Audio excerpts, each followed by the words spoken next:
buenas noches a todos los asistentes. Esta es la segunda sesión de este seminario taller. Eh, en esta segunda sesión lo que vamos a ver es un poco sobre algunas herramientas que podamos tener para dónde publicar, cómo buscar una revista adecuada para mi manuscrito, y para eso nos va a ayudar Omar López, que él es del CENACYT, del SNI, y tiene un montón de currículos más. Pero bueno, la idea es que nos dé un poco un pantallazo, así como nos hablaron la semana pasada de las cosas que tenemos en Panamá, las oportunidades que hay y algunas herramientas de ser posible.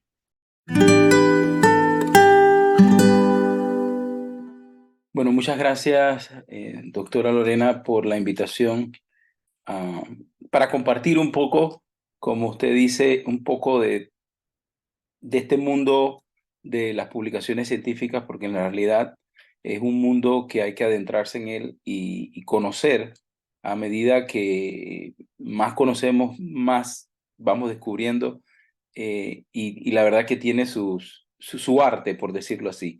Yo soy Omar López, soy doctor en biología, particularmente trabajo con plantas y dirijo desde el 2015 el Sistema Nacional de Investigación, que es un programa insigne de la CENACYT que busca el reconocimiento de las personas que se dedican a la investigación. Bien, lo dejamos así, vamos a entrar en materia.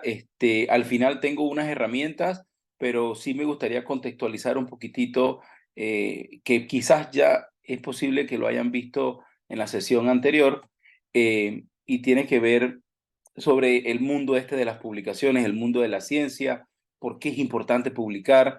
Y como pueden ver aquí, esta figura nos da una idea del sesgo que existe en términos de publicaciones científicas a través del mundo.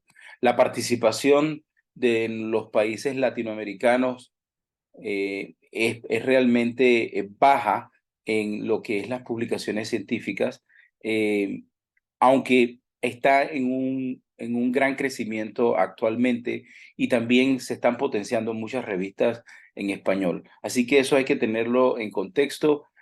Publicar tiene que tener como detrás un objetivo, ¿verdad? Más allá de ese interés personal por dar a conocer la ciencia que uno hace, sino también por compartir ese conocimiento y esos hallazgos que se van dando en el ejercicio de la investigación. Además de ese sesgo, tenemos que ver las fortalezas y debilidades que tiene nuestro sistema de publicación. Esto que ven aquí es la producción científica de Panamá para un periodo comprendido entre el 1980 y el 2018.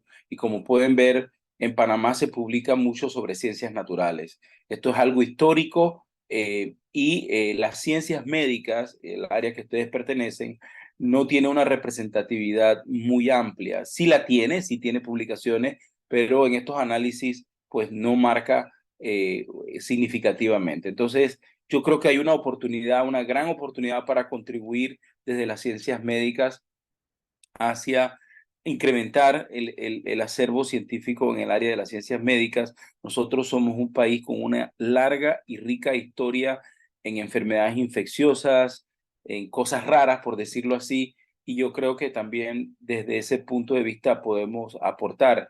Estudios clínicos se realizan en el país, y muchos estudios de caso que tienen un espacio en la literatura científica también están allí para exportarlos, para comunicarlos y para brindarlos a la comunidad científica. Entonces, en general, la importancia de la publicación científica tiene que ver con que es imprescindible la publicación científica para hacer públicas las investigaciones que uno realiza. El artículo es el informe final de esa investigación, es el cierre del ciclo del proceso de investigación. Y los artículos científicos tienen una estandarización, y esto hace mucho más fácil la tarea de compartir eh, datos, compartir información y compartir hallazgos, porque esa estandarización permite rápidamente comprender qué se hizo, por qué se hizo, cuáles fueron los resultados y cuáles son las interpretaciones de dichos resultados. Además, como científicos, publicar es una obligación social, es un compromiso que tenemos con la sociedad de dar a conocer nuestros hallazgos, sobre todo si recibimos fondos públicos para realizar dicha investigación. Entonces, la revista científica es aquel mecanismo que se encarga de difundir el trabajo de los investigadores. Con la publicación científica no solamente se beneficia el autor o el investigador, se benefician las instituciones y se benefician los países.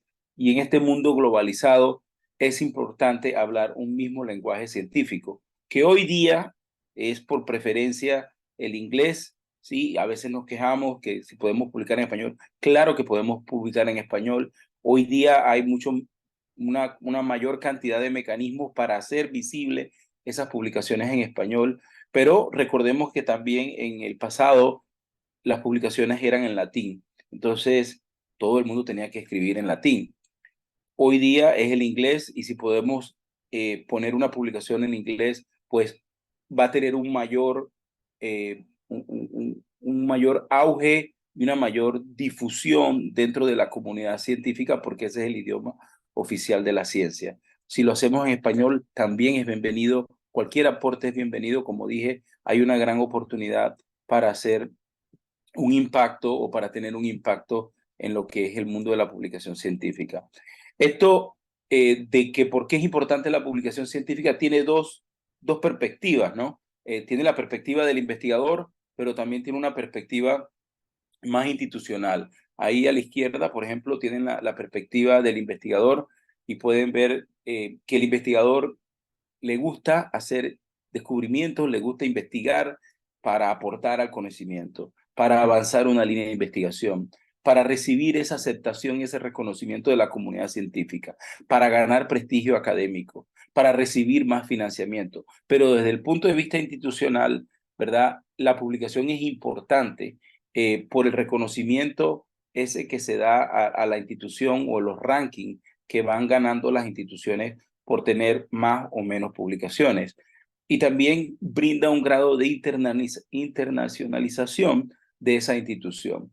Con eso gana reputación, mejora la oferta académica, atrae inversión a través de colaboración internacional y se muestra como una institución abierta, logra una apertura. Y esto lo digo y hago este cuadro comparativo que anteriormente no lo había presentado en otras presentaciones, porque tenemos que entender que este es un trabajo que no solamente implica al investigador. Las instituciones también tienen un gran compromiso de acompañar a los investigadores en esa labor de investigación.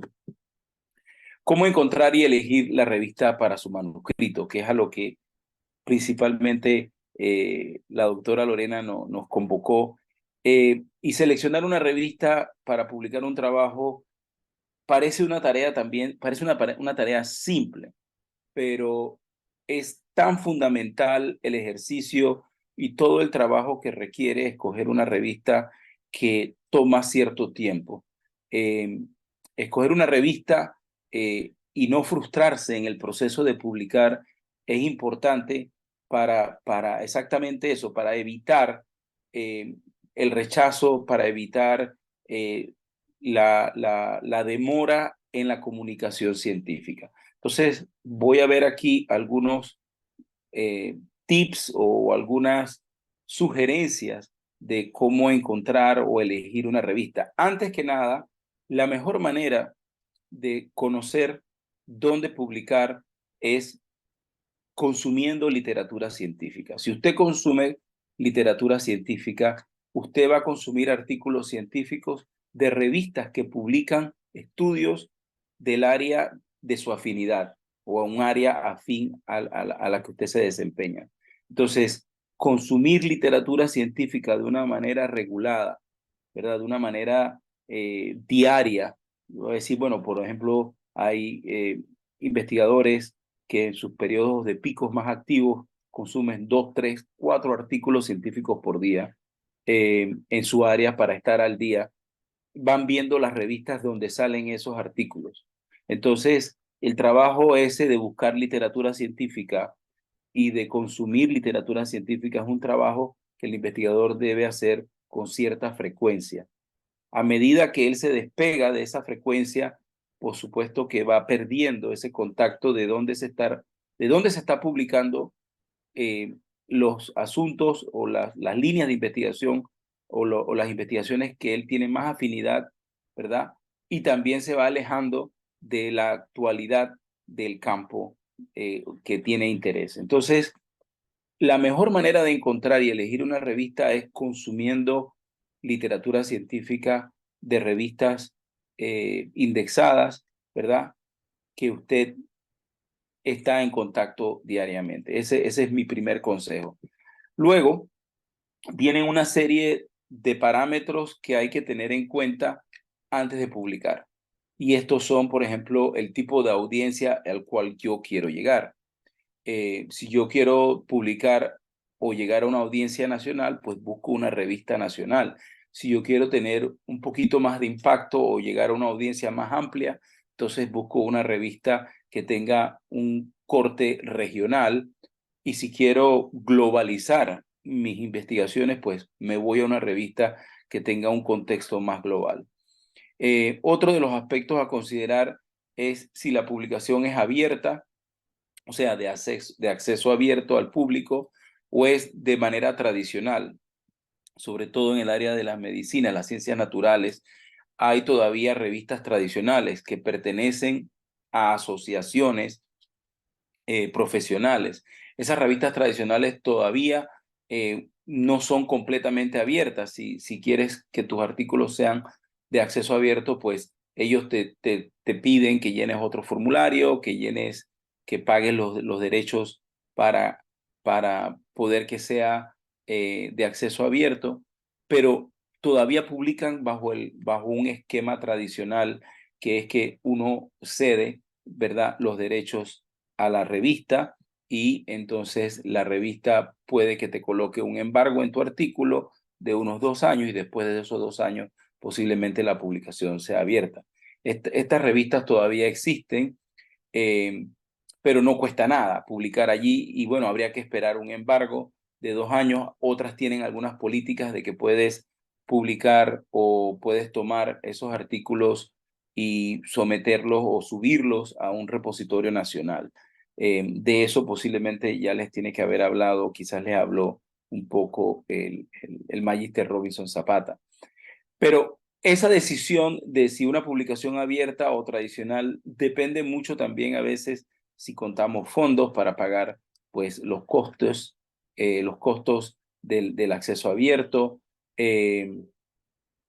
y también qué audiencia queremos, ¿no? En algunas tradicionales que son más cerradas, posiblemente no sean tan abiertas porque no van a tener menos acceso, pero estás llegando a una audiencia muy selectiva, muy influyente en el área específica. Así, esto generalmente si hablamos de revistas internacionales.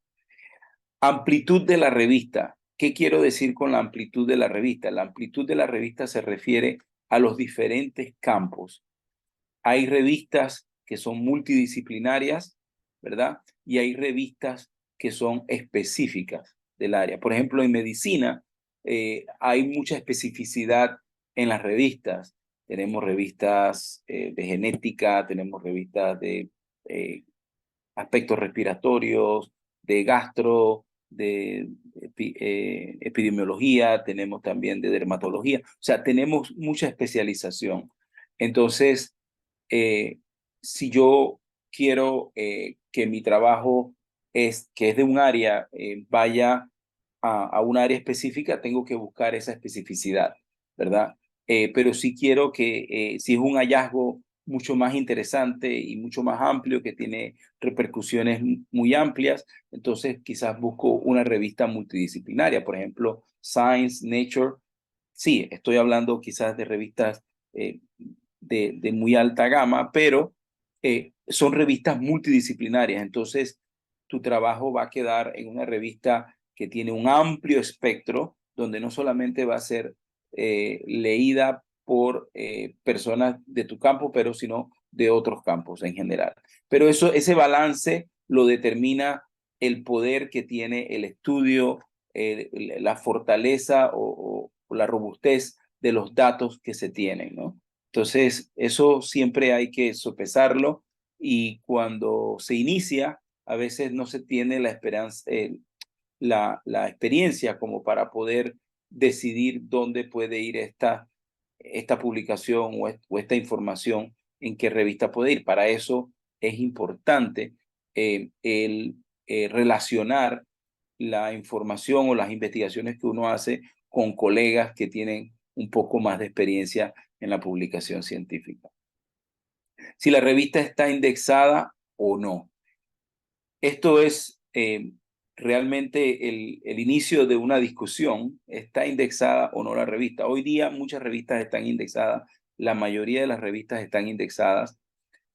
La pregunta, por ejemplo, para términos del Sistema Nacional de Investigación, para formar parte como investigador, nosotros exigimos que las revistas estén indexadas en ciertos indexadores. Nosotros, por ejemplo, exigimos que estén indexadas en el Journal Citation Reports o en Scopus. Estos dos indexadores en conjunto abarcan una gran cantidad de revistas, posiblemente más de 20,000, ¿verdad? Y para nosotros es importante estos dos indexadores porque estos indexadores tienen criterios de selección muy rigurosos. Entonces, que la revista esté indexada, sí. ¿Dónde está indexada? Es otro aspecto. Porque, por ejemplo, en Panamá se habla mucho de Latindex, ¿verdad? El Latindex no es un indexador per se, pero sí es un catálogo que lista las revistas y hace un ejercicio sobre cumplimiento de algunos requerimientos, pero no son obligatorios. Entonces, por ejemplo, algunas revistas cumplen con estos requerimientos y otros no cumplen, pero siguen siendo listadas. Entonces, la indexación siempre es bueno revisar cuáles son los principios de la indexación de ese indexador, qué criterios debe tener, qué tan rigurosos son esos indexadores. En términos generales, cuando está indexada es porque cumple con ciertos parámetros de calidad, de transparencia, de ética. Entonces, la mayoría de los indexadores, incluyendo Latindex, por ejemplo, que bueno, es un catálogo, tiene unos requisitos mínimos para poder que las revistas sean listadas en dicho catálogo. Y esto es importante porque nos da garantía de que donde estamos publicando hay seriedad, hay transparencia, hay procesos que se llevan a cabo de manera rigurosa, ¿no? Pero siempre pueden revisar, por ejemplo, si van a Latindex y ven una revista en Latindex que les interesa, siempre pueden entrar y revisar si cumple con todos los parámetros y si no cumple, en qué parámetros no cumple. Ese sería un buen ejercicio cuando ya tengan una lista, por ejemplo, de posibles revistas donde publicar, si son en español y si son latinoamericanas, es revisar si cumplen con todos los requisitos, quién está publicando la revista, desde cuándo esa revista está funcionando, si ha tenido discontinuidad a través del tiempo. Esos son parámetros que nos indican sobre qué tan consolidada está la revista. Otros factores a considerar es el consejo editorial. Siempre que vean una revista, métanse a ver el consejo editorial. El consejo editorial da una idea de la apertura de la revista. Entonces, si yo soy panameño y quiero publicar en Chile, en una revista en Chile, vamos a ver el consejo editorial. Vamos a ver el consejo editorial a ver si solamente son gente de Chile o si tienen cierta apertura. También puedo ver los artículos y ver si aceptan artículos de otros países.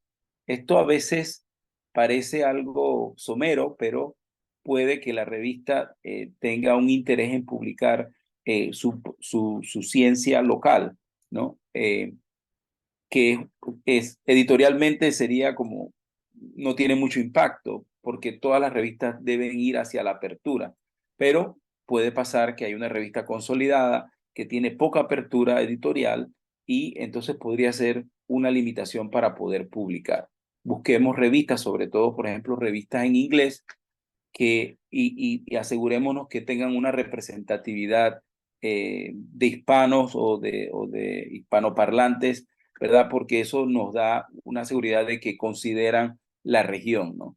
Eh, o pueden revisar a veces si tienen la política editorial. En la política editorial también pueden ver qué consideraciones hay sobre este sesgo que vimos al principio. Algunas casas editoriales o algunas revistas están considerando un poco esa acciones de inclusión y de poder que la ciencia en español o investigadores de habla hispana tengan una mayor representatividad dentro de sus revistas. Los costos. Este es un factor que no podemos obviar. ¿Cuál es el costo por página? E incluso en revistas que son gratuitas, hay a veces un costo por figura. Si el artículo tiene figura, te va a costar publicar una figura. O si quieres que la figura salga a colores, es posible que también te toque pagar por el costo adicional por ser a colores. Otra de las cosas importantes para revisar es la tasa de aceptación de los manuscritos. ¿Cuánto es la tasa de aceptación de los manuscritos? Muchos no lo publican, pero usted puede y está en todo el derecho de escribirle al editor y solicitarle información sobre la tasa de aceptación de los artículos, ¿verdad? Cuando es una tasa, cuando son revistas muy ranqueadas, generalmente la tasa de aceptación es muy baja, ¿verdad? Cuando son revistas en expansión, ¿verdad? Puede que la tasa de aceptación sea muy alta. En el modelo de Open Access, que básicamente a veces se interpreta como pagar para publicar, puede que las tasas de aceptación sean mayores, ¿verdad?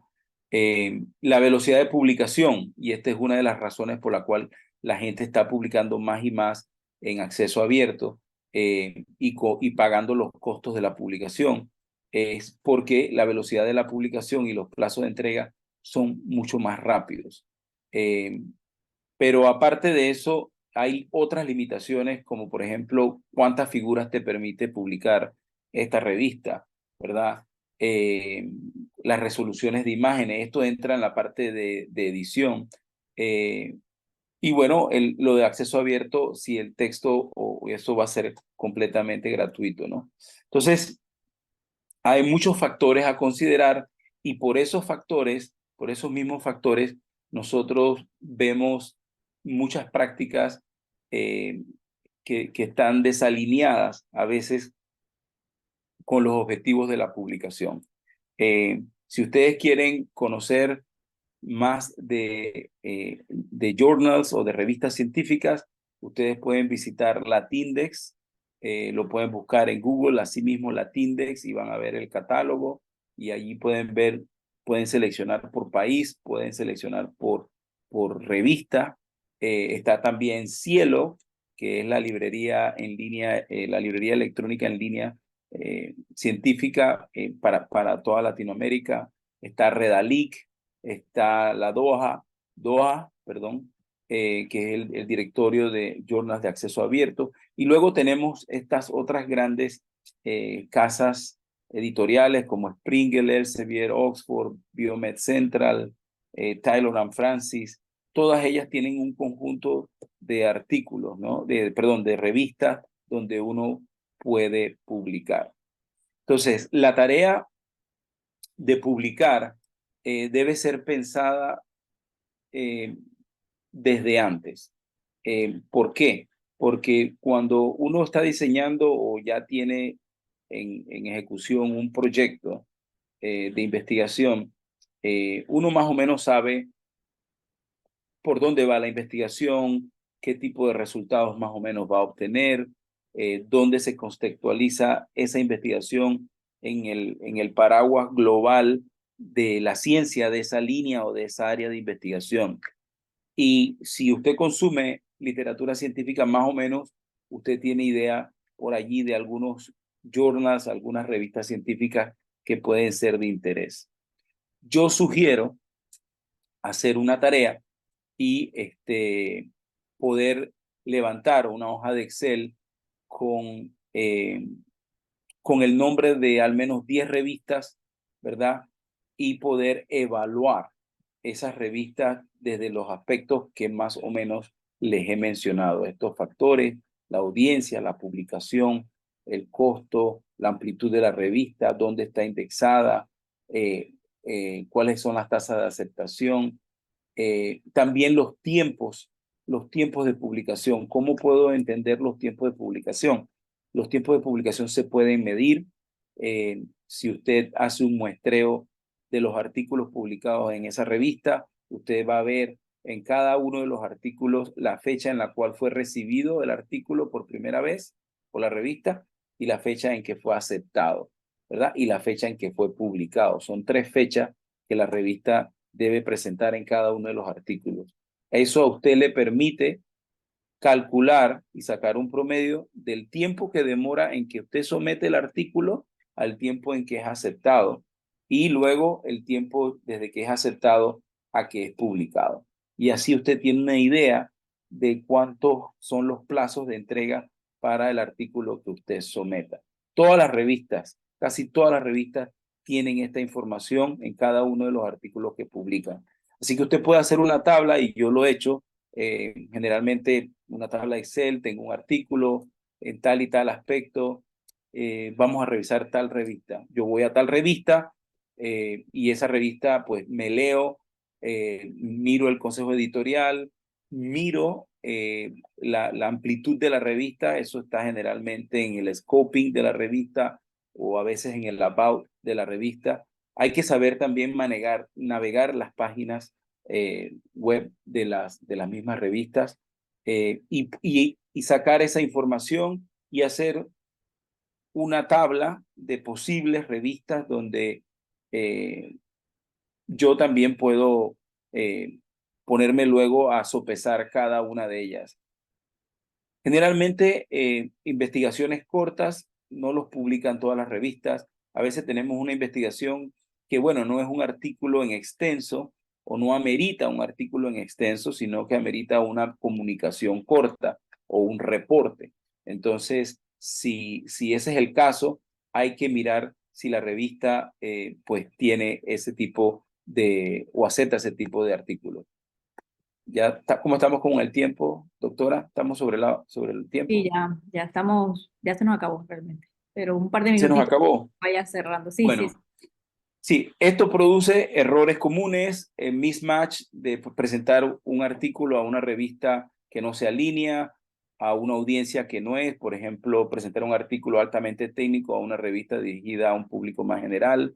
El formato y estilo, pues nos equivocamos. Entonces hay que buscar revistas que se presten para la publicación que nosotros queremos.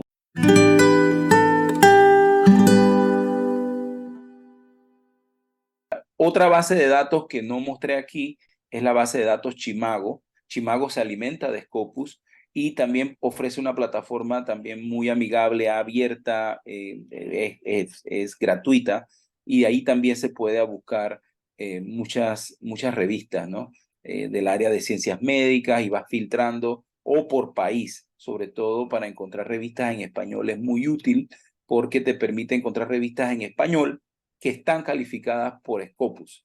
Entonces es posible encontrar por país revistas.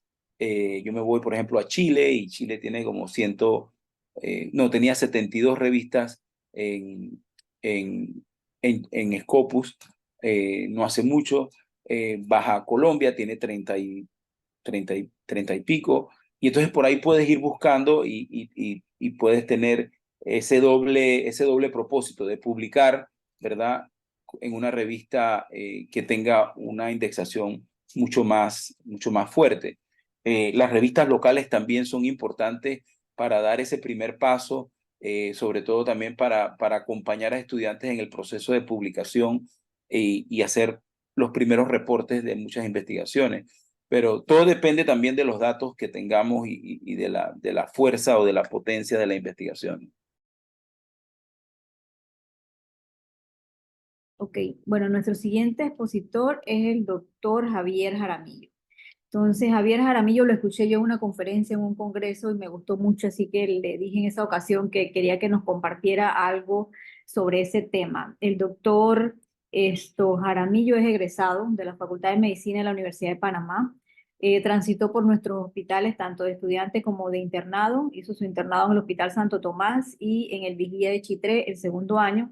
Y posteriormente, pues ya hizo su residencia en medicina interna en la Universidad Central de Florida, la subespecialidad de nefrología en la Universidad de Vanderbilt y la maestría de investigación clínica en la Universidad de Vanderbilt. Y actualmente, pues, él trabaja en Estados Unidos como nefrólogo y su línea de investigación es investigación de nutrición en pacientes con enfermedad renal. Entonces, a él hemos pedido que nos hable un poco con esa visión nacional y extranjera sobre cómo nosotros podemos preparar un poco entonces un manuscrito robusto para que sea aceptado en una revista de impacto, pues. Muchísimas gracias por la invitación, doctora Noriega. La charla que voy a presentar hoy se llama La publicación, cómo hacerla más eficiente. No tengo ninguna relación financiera que declarar. Como mencionó la doctora, yo soy egresado de la Facultad de la Universidad de Panamá, de la Facultad de Medicina. Se me interné en el Santo Tomás y en el Vigía, el segundo año. Después me vine para Estados Unidos, donde hice mi residencia en medicina interna en la Universidad de Central Florida. Y hice mi subespecialidad en nefrología en la Universidad de Vanderbilt, donde hice mi maestría. Eh, Durante mi maestría me enfoqué más que todo en la función mitocondrial del músculo esquelético en pacientes con enfermedad crónica. También investigué acerca de aminoácidos y en pacientes con diálisis peritoneal o hemodiálisis. Entonces voy a hablar un poco del research prep. La investigación, la publicación, cuando uno escribe una publicación es como echar un cuento. Uno le está echando el cuento, uno está escribiendo para que otra persona esté interesada en lo que uno escribió. Tiene un principio, tiene un medio y tiene un final. Así es que uno escribe el research paper. El manuscrito tiene que ser breve, no es que uno va a echar, o sea, que va a escribir un libro, porque en este mundo ahorita mismo no tenemos mucho tiempo, o sea, que hay que leer eh, bastantes publicaciones, hay que leer ciencias, así que tiene que ser breve, especialmente en la introducción y la discusión. Hay gente que le gusta escribir, la introducción es larguísima y ir repitiendo básicamente muchas cosas que ya se saben y la discusión lo mismo. Y ahora voy a explicar cuál es la diferencia. Hay que planificar, siempre que uno va a escribir un artículo, siempre hay que planificar para escribir menos de lo que el límite de la revista lo establece. Siempre hay que verificar la longitud total del artículo y de cada sección. Cada sección te va a decir cuántas palabras, cuántas tablas, cuántas gráficas. Y para eso existe el apéndice. Si tienes más gráficas o tablas, las pones adicionales en el apéndice. Normalmente el artículo científico, la publicación tiene un título, un abstract, la introducción, los métodos, los resultados y la discusión. La introducción es por qué se hizo el estudio, básicamente. O sea, uno escribe por qué se hizo el estudio, lo resumen. ¿Qué se hizo en el estudio? Son los métodos. ¿Qué se encontró? Fueron los resultados. ¿Y qué significan esos resultados? Es la discusión. El título tiene que ser conciso y fácil de entender, no un título larguísimo, conciso, al grano, cuando alguien lo vea, sepa que ese es el artículo que quiero leer y estoy interesado en ese artículo. Que sea profesional, ¿cuál es la novedad del estudio? O sea, por qué quiero leer ese artículo? ¿Qué es lo nuevo? ¿Qué es lo que quiero aprender? Máximo de 10 a 12 palabras. Entonces, el abstract.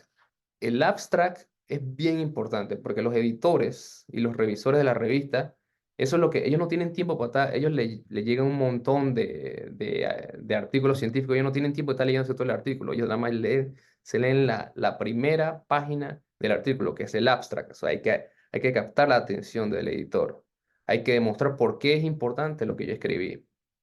Hay que presentar el problema, porque, o sea, al final uno escribe una publicación porque hay un problema. ¿Y cuál es el objetivo? ¿Qué es lo que quería yo? ¿Por qué yo escribí esto? Entonces, tú tienes que enfatizar eso en tu artículo para que el editor lo vea. Porque el editor es el que decide si se va a publicar o no. Y si no es importante, le da igual, no lo va a publicar. Hay que destacar los resultados y las conclusiones, porque al final eso es, ¿cuál es el problema? ¿Qué fue lo que encontré? ¿Y qué voy a hacer con ese problema? Y el editor dice, este problema no importa, ¿para qué voy a publicarlo? Estos resultados que me dicen, nada, no voy a publicar nada. O sea, y eso va en el abstract, eso hay que escribirlo bien, hay que revisarlo muy bien antes de enviar la publicación. Los editores te dicen, ¿por qué este autor escribió esto? ¿Qué él quería hacer con este artículo? Porque este es un problema importante. ¿De qué sirve que, o sea, yo como nefrólogo, si ya todo el mundo sabe que la enfermedad renal existe, hay que buscar por qué en Panamá hay una enfermedad renal más avanzada que en Costa Rica? ¿Por qué esto es importante? ¿Por qué es diferente en el latino? O sea, hay que demostrar eso. Al final, ese es el detalle con las publicaciones. No es solo repetir. Es bueno repetir lo que ya se encontró, pero hay que mostrar la novedad. Si el diseño fue riguroso y si es un diseño sólido, si las conclusiones fueron apropiadas, porque uno puede tener los resultados y se van con la tangente y hacen unas conclusiones que ni son ni ton. El abstract normalmente tiene como 250 palabras máximo y es conciso, o sea, el abstract es lo que va a ver el editor y con ese abstract le va a decir y no ni siquiera todo el abstract, él va a leerse ciertas oraciones que ya uno aprende con el tiempo, o sea, la última oración de los resultados, la conclusión y el método, principalmente el método, y el editor decide si va o no. En la introducción, ¿por qué el estudio es necesario? La importancia. Este estudio es importante porque mejoró la mortalidad. Este estudio es importante porque disminuyó el día cama. Este estudio es importante porque es un nuevo fármaco. ¿Qué es lo nuevo? Este estudio es importante porque el nuevo fármaco tiene menos efectos secundarios. Eso va en la introducción. ¿Y por qué? ¿Por qué el problema es importante? ¿Cuál es el problema del artículo? ¿Por qué es importante la enfermedad renal crónica? Porque aumenta la mortalidad, porque tiene muchos efectos en el corazón o en falla cardíaca. O sea, que eso se debe de enfatizar en la introducción. ¿Por qué este medicamento es importante? ¿Por qué el potasio? Eso es en la introducción. ¿Cuál es el problema? ¿Qué es lo que yo quiero hacer? Y tiene que ser conciso. O sea, no, el problema, ya tú sabes cuál es el problema, lo escribes breve, el editor sabe qué es lo que es, por qué le interesa y ya, no hay que hacer una introducción larguísima, las introducciones son cortas. Hay que saber cómo escribir, o sea, hay que conectar. Es un cuento, como ya expliqué. O sea, se van conectando frases que tengan sentido, en general en todo el artículo científico. La introducción también se añaden los resultados anteriores. Se encontró que este fármaco en otra población disminuye la mortalidad. Se encontró que esta terapia es mejor en pacientes caucásicos. O sea, ahí en la introducción se ponen los resultados de otros estudios científicos. ¿Cuáles fueron los factores que fueron involucrados en la tasa del éxito de las complicaciones de esta terapia? También se pone en la introducción. Hay que hacer un mapa lineal claro. Uno cuando escribe un artículo o cuando se hace una investigación, uno más o menos sabe tiene que tener una hipótesis, tú tienes que saber para dónde tú vas. Tienes que saber cuál es el problema, por qué es importante el problema y qué voy a hacer para solucionar el problema. El artículo científico normalmente tiene un solo problema importante. Claro, hay hallazgos adyacentes, pero hay un solo problema importante que hay que enfatizar y uno se centra escribiendo en ese problema. Hay que asegurar de nuevo el objetivo específico y que la hipótesis sea clara y que se entienda. Y igual el propósito general del estudio, el cual va al final de la introducción, sin revelar las conclusiones. Por ejemplo, este es el último párrafo de la introducción del EMPA Kidney Study, donde dice que, bueno, te resume cuál es el método, te dice cuál fue el diseño del estudio y te dice que ¿por qué se hizo ese estudio? Para ver cuál es la efectividad del empagliflozin en la progresión de la enfermedad renal y de la enfermedad cardiovascular. Si el fármaco es seguro en pacientes con enfermedad renal crónica. ¿Y quién se usó? En pacientes que no tenían diabetes y que tenían un eGFR menos de 30. O sea, te está diciendo por qué yo hice el estudio en la última oración. O sea, básicamente en el último párrafo. Como dije, el último párrafo es uno de los más importantes. ¿Por qué el problema es importante? Eso va en la introducción. Los métodos. El método, para ser sincero, es la parte más importante de todo el abstract, porque el método es lo que se hace que se pueda reproducir la investigación. Si uno no escribe un método, un buen método, te van a rechazar el artículo, porque uno puede decir, sí, yo hice el estudio este que con el tratamiento este, pero yo no sé dónde saqué esos datos, yo no sé qué hospitales trabajaron. Al final, la manera en que la ciencia funciona es repetir los datos, porque puede ser que sea diferente en Panamá, que sea diferente en Estados Unidos, que sea diferente en Japón. O sea, el método es bien importante y ahí uno sí se extiende. En el método ahí uno puede escribir 3, 4 páginas. Eso no es como la introducción. La introducción es breve. El método es, hay que extenderse escribiendo los métodos, qué se hizo, cómo recolecté los datos, cómo calculé las variables, cómo fue, cuál era la hipótesis importante. Y si no hay espacio, porque la revista te dice que no había espacio, tú añades y lo haces añades los métodos en el apéndice. Y el New England Journal, eso tiene, cuando uno se lee el manuscrito, ellos publican el protocolo entero de cómo se hizo ese estudio por tantos años. Y eso son páginas, ciento y tantas páginas cuando hay fármacos grandes. O sea, y es para reproducir los métodos, porque viene otra compañía farmacéutica, porque viene otra universidad o porque viene otro país para reproducir qué fue lo que se hicieron o qué van a hacer diferente. Van los análisis estadísticos, las tablas, el mismo protocolo en sí, que el protocolo son a veces ciento y pico de páginas. Los métodos, como dije, es indispensable. Eh, si tú no tienes un método importante, si no escribiste un método bueno, te van a rechazar el artículo. Y aquí, este es un ejemplo de cómo se crea una sección de método, como el estudio que se diseñó, cuáles fueron los criterios de inclusión, si se fue randomizó, cuál fue la intervención, los análisis estadísticos. Hay que tener un buen análisis estadístico para escribir un buen artículo, para que eso lo va a revisar el editor y el estadístico de la revista te va a decir, este análisis estadístico no estuvo bueno, ¿no? Te van a negar el artículo. Entonces, los métodos, cómo se recolectaron los datos, a veces siempre va a haber datos faltantes, cómo hice porque los pacientes no tenían todo el tratamiento, no tenían esto, faltó esto, cómo se abordó con múltiples, esos son análisis multiple imputation, que son cosas que se hacen para analizar los datos faltantes, qué tipo de población, el hospital, cuáles fueron las variables, cómo se define la enfermedad. Por ejemplo, en enfermedad renal crónica, no todos los pacientes con enfermedad renal crónica son lo mismo. Hay diferentes categorías, hay proteína en orina, tienen una tasa de filtración glomerular diferente, tienen vasculitis o son diabetes. Hay que definir cuál era la enfermedad que yo estaba buscando en sí.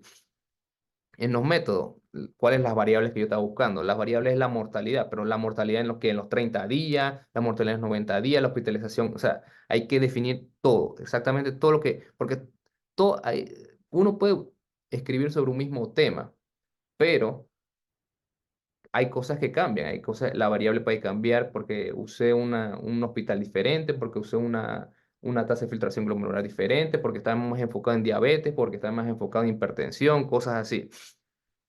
Cómo se midieron esas variables, cómo se diagnosticaron las condiciones, cómo se midió la tasa de filtración glomerular, con la fórmula del Cockcroft o el CKD-EPI, cuestiones así. Y el método es bien importante para resumir en general los criterios para el resultado, como el tamaño de la muestra. Eso es estadística. Hay que saber, hacer un estudio de 10 pacientes no es lo mismo que hacer un estudio de 3.000 pacientes. Y eso tiene su trick para poder hacerse. Y uno tiene que saber cómo calcular la muestra que se necesita.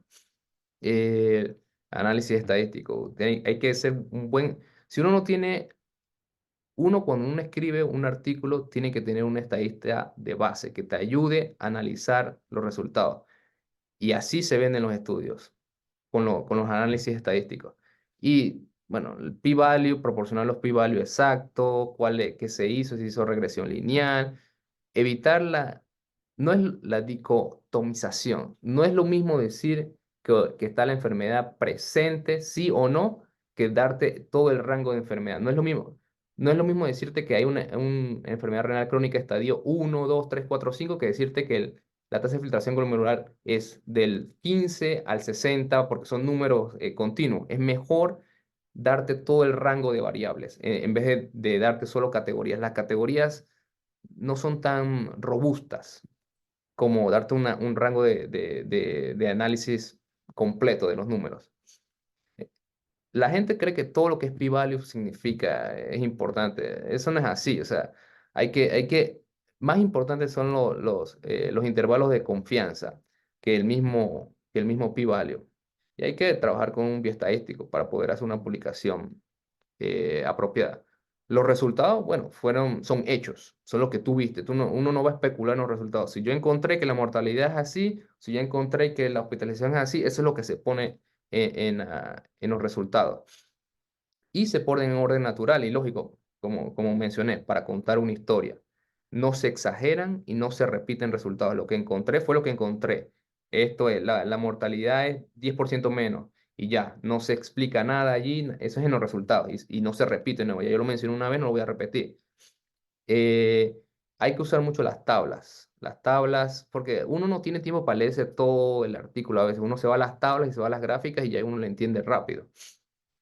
Eh, los principales hallazgos, usar un diagrama de flujo cuando es el primer diagrama que se usa más que todo para saber cómo se seleccionó la muestra, cómo lo randomicé, específicamente la tabla uno que es la tabla básica de la tabla de la descripción de los pacientes, porque, o sea, que un estudio te diga que el paciente se hizo en personas mayores de 50 años, aplica nada más para personas mayores de 50 años. Tú no vas a hacer ese fármaco para personas que tienen 20 años porque el estudio nada más hizo para personas de 50 años. Y eso es bien importante porque a veces uno cree que un medicamento o una intervención va para todos los pacientes. No, eso depende de específicamente de ese estudio, de si el paciente fue en pacientes diabéticos con mayores de 50 años, en pacientes que fumaban o en pacientes que tenían un BMI, un Body Mass Index de 30 para arriba, cuestiones así. Esa tabla es bien importante, es una descripción en general del paciente. Como mencioné, los intervalos de confianza son bien importantes, más importantes inclusive que los p-value.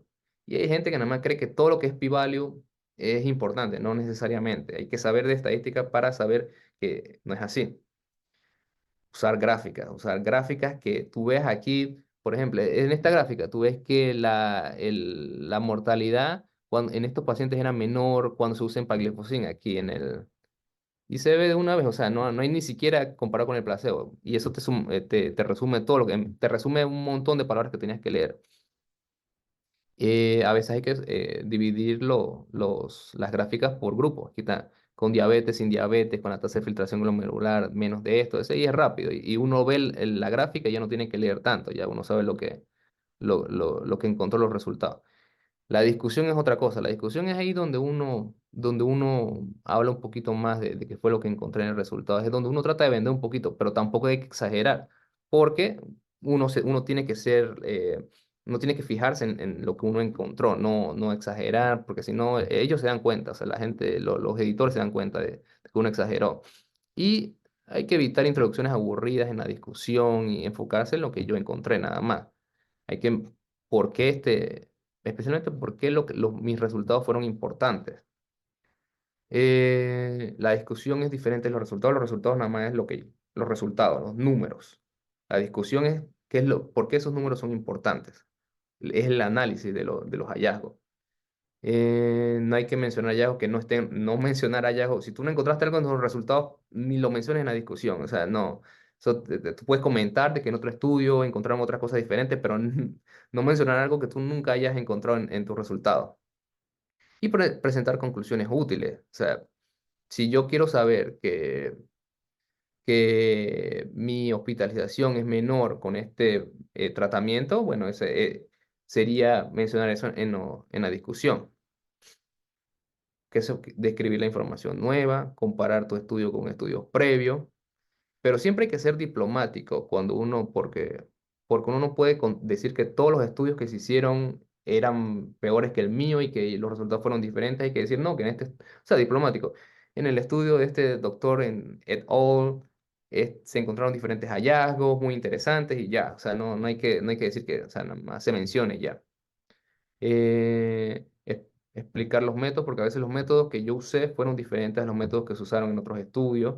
Y siempre hay que ser escéptico y criticar tus mismos resultados y los resultados de otros estudios, porque no todo lo que se encuentre en la ciencia puede variar y depende de dónde se hizo el estudio y a veces la metodología fue diferente, las técnicas fueron diferentes. Así que hay que ser siempre, fiarse de lo que uno está leyendo.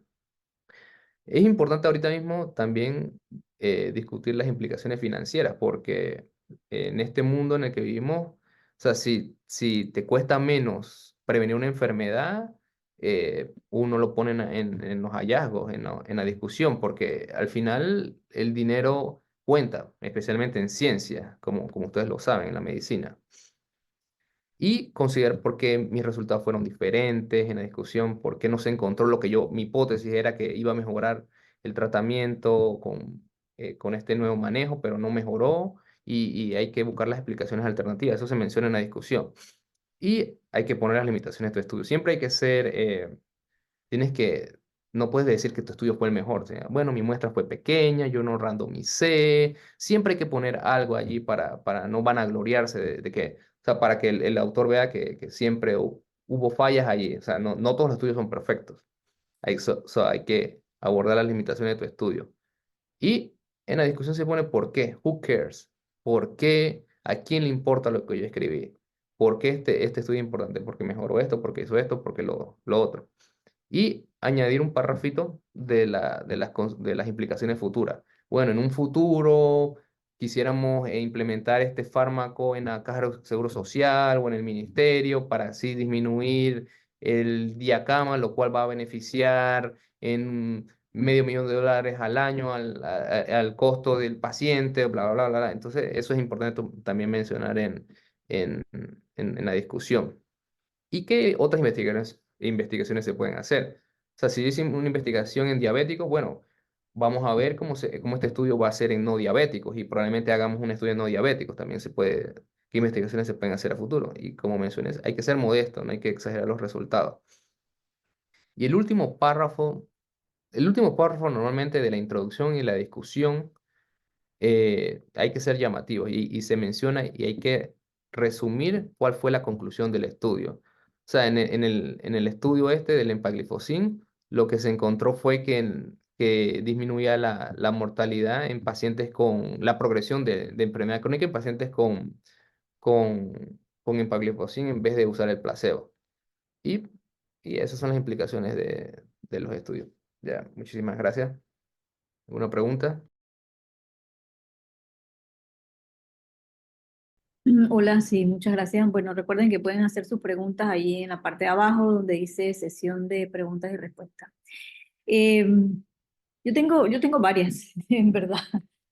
Esto, ¿qué piensas tú de los preprint? O sea, las revistas tú las mandas los artículos tú los mandas, digamos, a preprint. ¿Cómo consideras? ¿Cuál es la validez que le darías a eso? Nosotros nos mandamos a preprint. Nosotros, a menos que quisiera, la única razón por la cual yo mandaría preprint es para aumentar mi currículum cuando estoy aplicando a un grant, para decir que tengo más publicaciones. Pero, mm, ¿cuál sería el objetivo del preprint? Al final, el preprint no está validado por ninguna revista. O sea que nosotros nos mandamos normalmente, a menos que yo quisiera sacar mi artículo rápido antes de aplicar un grant, para decir que tengo este artículo publicado, porque al final para ganarse un grant eso es lo que ven ellos, cuántos artículos tienes publicados y si eres experto en el área, y así sí te darán dinero para seguir tus investigaciones. Así que yo trato de enviarle a una revista o sea, hay dos técnicas para enviar revistas. Hay gente que le gusta enviar a una revista que sé que me la van a rechazar, porque me la van a rechazar porque mi estudio no fue tan bueno, pero los comentarios de los editores te ayudan a mejorar tu publicación. O sea, tú ves los comentarios de los editores y dices, bueno, porque los editores son crueles. A veces dicen, te faltó esto, tienes que añadir esto y añadir esto, y te mandan los comentarios y tú sabes que eso te va a mejorar la publicación. Y tú lo añades y entonces vas a la revista que está por debajo, pues al final. Y hay otra gente que le gusta, que sabe que va a lo seguro, que va a enviarle esa revista y que yo voy a publicarlo allí, pero uno tiene que saber más o menos por dónde va a revisar. Y uno conoce, por ejemplo, en Estados Unidos uno conoce cuáles son los editores, quiénes son, y uno, en nefrología por lo menos nosotros se conoce quién es quién, y uno más o menos sabe quién te va a rechazar, qué le gustan a ellos, o sea que uno sabe por dónde va la cosa. Ya. Oye, una pregunta un poquito como de la experiencia. Mira, obviamente una de las cosas o las limitantes que tenemos acá es que, por lo menos en la parte clínica, la gente está haciendo trabajo clínico, poco tiempo dedicado a la investigación, no necesariamente uno sabe mucho de bioestadísticas, entonces siempre hay algún comentario por ahí que dicen, bueno, lo que pasa es que en otros lugares, allá en Estados Unidos, donde está Javier, tienen todo un equipo de gente de bioestadística que le analiza todo, él nada más dice qué idea de investigación quiere, alguien le hace todo el protocolo, le analiza la cuestión, le escriben los artículos y publica. O sea, cuéntanos un poquito cuál es la realidad de eso que En, tú en, vives, cuál es tu realidad, a ver. en verdad, la realidad es diferente. Ahorita mismo, yo, mi sueño es no, yo no quiero hacer investigaciones en Estados Unidos, porque, voy a explicar por qué. Yo quisiera hacer investigaciones más que todo en Panamá. Uno, y en Latinoamérica. Uno, porque no hay investigaciones en latino. El latino normalmente no tiene muchas publicaciones, no sabe mucho de las enfermedades, y Panamá tiene mucho potencial para publicar. En Estados Unidos, para lo que usted mencionó, de que le escriban el artículo y que le hagan todo eso, ellos son básicamente los jefes de servicio que ya tienen 30 años de estar publicando. Cuando uno empieza, cuando yo empecé, porque apenas estoy empezando, cuando yo tenía que hacer de todo, de pies a cabeza todo, y entonces pasaba por dos o tres de mis jefes, y entonces ellos ahí lo veían rapidito, porque ellos tienen un montón de gente como yo, y entonces lo enviaban, y al final uno tiene que saber de todo. O sea, por eso es que uno hace la maestría, y uno tiene que esforzarse, tiene que escribir todo y tratar de aprender lo más que se pueda. Y uno va aprendiendo estadística, uno en la maestría, pero leyendo. Uno lee los métodos, y uno baja los software, y uno va haciendo sus cálculos y uno va aprendiendo. Y al final, no necesariamente uno tiene que hacer un cálculo estadístico que es grandioso, o sea, que algo.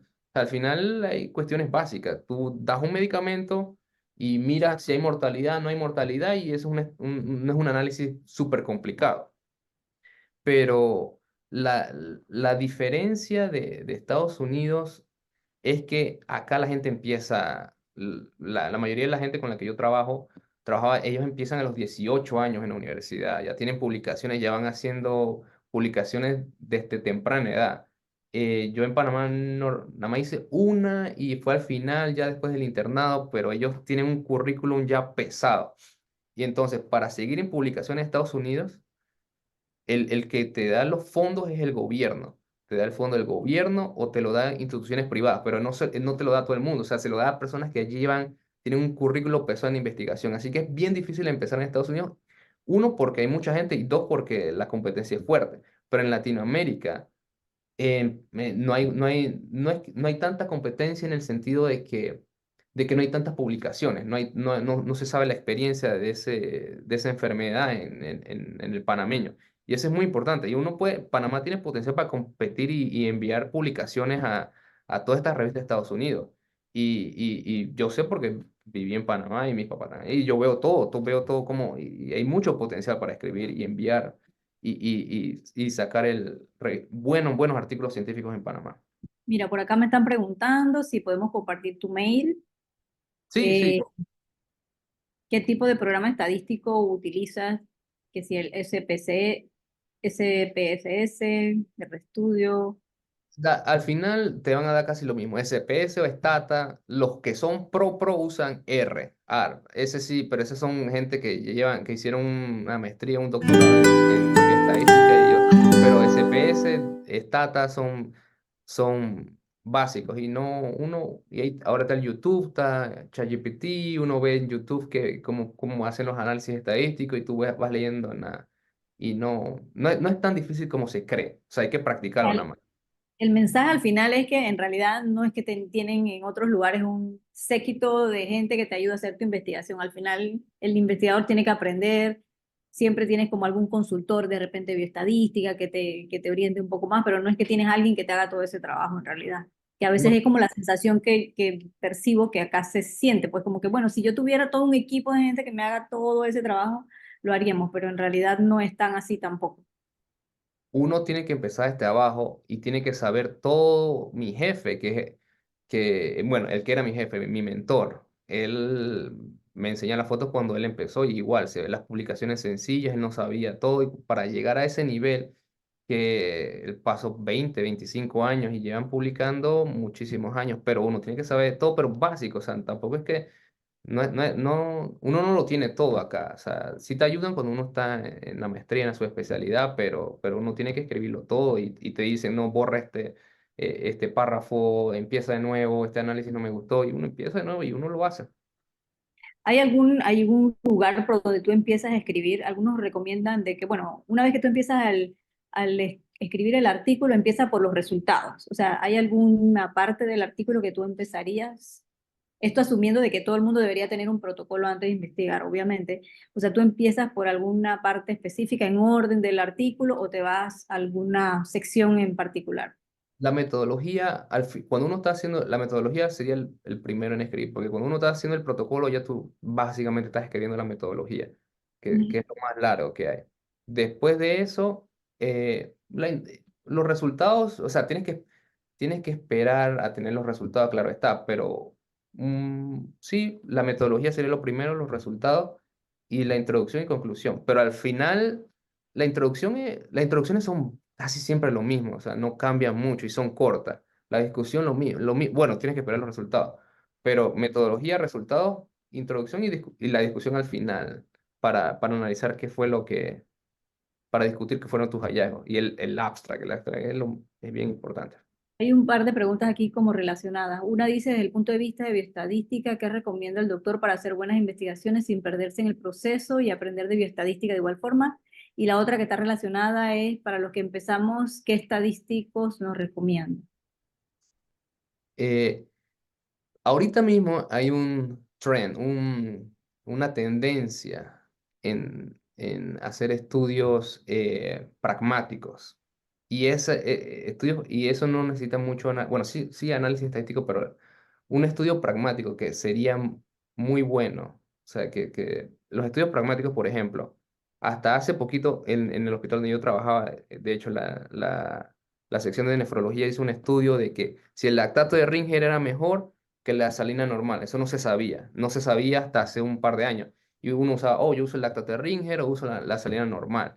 Y lo que uno hace es, bueno, le doy a la mitad de mis pacientes en emergencia lactato de Ringer y la otra mitad de solución salina. Y vemos para ver qué pasa. Y uno va midiendo la falla renal o si mejora o si empeora en pacientes con falla renal aguda. O sea, mi punto es, si uno quiere empezar esa investigación en Panamá, que es costo beneficiosa, que uno no tiene que tener la última máquina o el último fármaco, o hay que hacer investigaciones pragmáticas. Ese sería mi consejo para el que quiera empezar. Y si no sabes lo que es una investigación pragmática, deberían de Google, Pragmatic Research. Investigación pragmática es hacer una investigación de algo que no se sabe con técnicas que usamos indefinidamente, o sea, el lactate Ringer o la solución salina. O yo no sé si comer proteínas de animales es mejor que comer proteínas de vegetales y porque lo comemos variado y uno va viendo, o sea, cosas que no gasten dinero, porque al final la investigación necesita dinero y si uno no tiene fondo no, o sea, si el Estado no te da fondos, no tienes organizaciones que te den fondos, no se puede hacer investigación. Así que las investigaciones pragmáticas son lo que yo recomendaría para empezar, en general a todo el mundo. Y en Estados Unidos se están haciendo ahorita mismo bastante. Bueno, hasta ahorita agradecemos un poco las presentaciones de Javier y de Omar. Si se pudieran quedar hasta el final para ya hacer el cierre, esto creo que uno de los mensajes con que me quedo de Javier es que hay que empezar. O sea, necesitamos empezar a hacer actividad de investigación, necesitamos empezar a publicar y en ese sentido, pues las revistas locales pueden ayudarnos a hacer ese ejercicio de hacer publicaciones de cómo empezar a escribir, sobre todo en el panel tenemos estudiantes, tenemos residentes, internos, entonces hacer ese ejercicio y por eso hemos invitado entonces al doctor José Manuel Ríos Yuil. Cada semana estamos presentando una revista nacional, en este caso el doctor es el editor de la revista de la Caja del Seguro Social y pues le hemos pedido que nos comparta un poco cómo se accede a la revista, qué características tiene. Y bueno, la idea es que de esto es que hay que empezar. hay que empezar, a veces no es tan fácil, es un poco frustrante a veces, pero es posible. Bueno, muy buenas noches a todos. Disculpa un poco por mi cámara de la computadora tiene un daño, tiene un golpe en el medio, entonces me ve así como medio fantasma. Pero bueno, se hizo lo que se pudo. Actualmente, pues bueno, en la primera diapositiva está un poco mi presentación, pero con respecto a lo que compete en la revista, creo, bueno, casualmente no sale en esa diapositiva lo de la revista. Actualmente soy el director de la revista médica de la Caja de Seguro Social. Estamos retomándola nuevamente para tratar de pues darle un mayor nivel de indexación.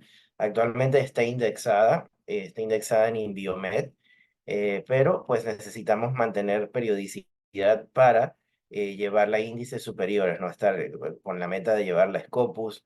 En la actualidad nos encontramos pues licitando para poder tener también un sistema web para que la revista esté disponible en la web, no solo esté disponible eh, a nivel de formato impreso, sino que también esté disponible 24/7 en la web y que el sistema de gestión de artículos también sea a través de la web, que en la actualidad todavía lo tenemos que realizar vía email.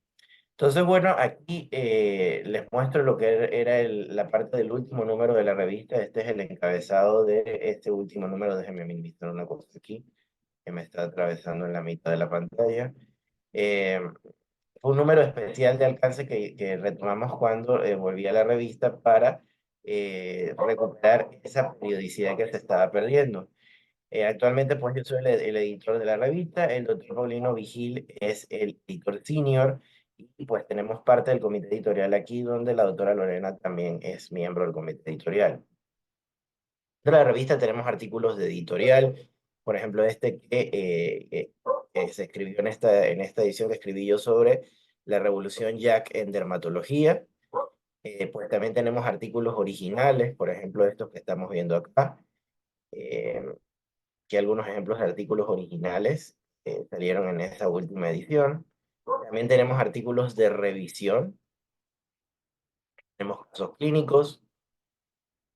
Bueno, ahora voy a proceder a, pues, a darles un poco la explicación de qué hay que hacer para publicar en la revista médica de la Caja de Seguro Social. Es importante recordar que a pesar de que la revista médica de la Caja de Seguro Social se llama médica, no solo está destinada para los médicos, está destinada para todos los profesionales de la salud, es decir, diversos temas relacionados con la salud, por lo cual es el órgano oficial de publicación científica de la Caja de Seguro Social. Se edita cuatrimestralmente y desde el año 2013, pues, en mi periodo anterior como director de la revista, pues, logré la indexación a Inbiomed. ¿Qué artículos publicamos? Ya habíamos visto en esta última edición algunos de los ejemplos, pero hay otros tipos de ejemplos. Están los editoriales médicos, los originales, los de revisión, casos clínicos, tenemos imágenes clínicas, imágenes histopatológicas, comentarios de libros y cartas al editor. Es importante que la revista, parte de lo que se requería para su indexación, es que todo lo que se diera con respecto al proceso editorial estuviera acorde con las recomendaciones de conducta, reporte, edición y publicación de los trabajos de investigación del International Committee of Medical Journal Editors. Entonces, los artículos son revisados tanto por pares internos como pares externos. Es importante recordar que todo artículo que se quiera publicar en la revista debe ser inédito, no puede haberse publicado en otra revista salvo que haya algún permiso eh, escrito de la otra revista para que esto se dé, pero se prefiere que sean inéditos. También es importante recordar que como toda revista, la revista médica no se hace responsable de los comentarios que cada autor haya puesto en su artículo. El autor es responsable de lo que escribió en su artículo. Importante recordar los criterios de autoría. No todas las personas que tuvieron que ver un artículo pueden ser considerados autores del mismo. No porque usted pertenece a un servicio tal y el jefe de servicio es el jefe suyo, eso no significa que solo porque él es el jefe suyo ya va a ser autor del artículo. Para poder ser autor de un artículo, uno tiene que haber participado en todas las etapas de elaboración del mismo, desde la concepción y diseño del trabajo, en la obtención y análisis de los datos, la redacción y revisión del artículo, a su vez también aprobar la versión final que será publicada. Entonces no es que porque yo fui el jefe de servicio o porque yo fui el funcionario que recibió al paciente, pero después no hice más nada, eso no me convierte en autor del artículo, eso me convierte en colaborador del mismo. Y puede pasar lo contrario, puede pasar que de repente la persona que está escribiendo el artículo quiere como darle un homenaje al jefe de servicio o a la persona que vio originalmente el artículo y lo pone como autor del mismo sin pedir permiso. Eso tampoco puede ser, porque puede ser que resulte que el artículo tenga un error y la persona que ustedes están poniendo dentro del artículo es una persona con mucha reputación sobre el tema y todos los demás de la comunidad científica van a decir, oye, ¿tú cómo permitiste que se publicara o cómo publicaste esta equivocación tan garrafal que está aquí en este artículo? Y la persona resulta que ni siquiera sabía que era autor del artículo porque lo colocaron ahí. Por eso está esa parte final de que todos deben aprobar esa versión final que sea publicada. Entonces, usted no cumple con todos esos requisitos, usted no es autor, usted es colaborador y debe ser mencionado en el agradecimiento.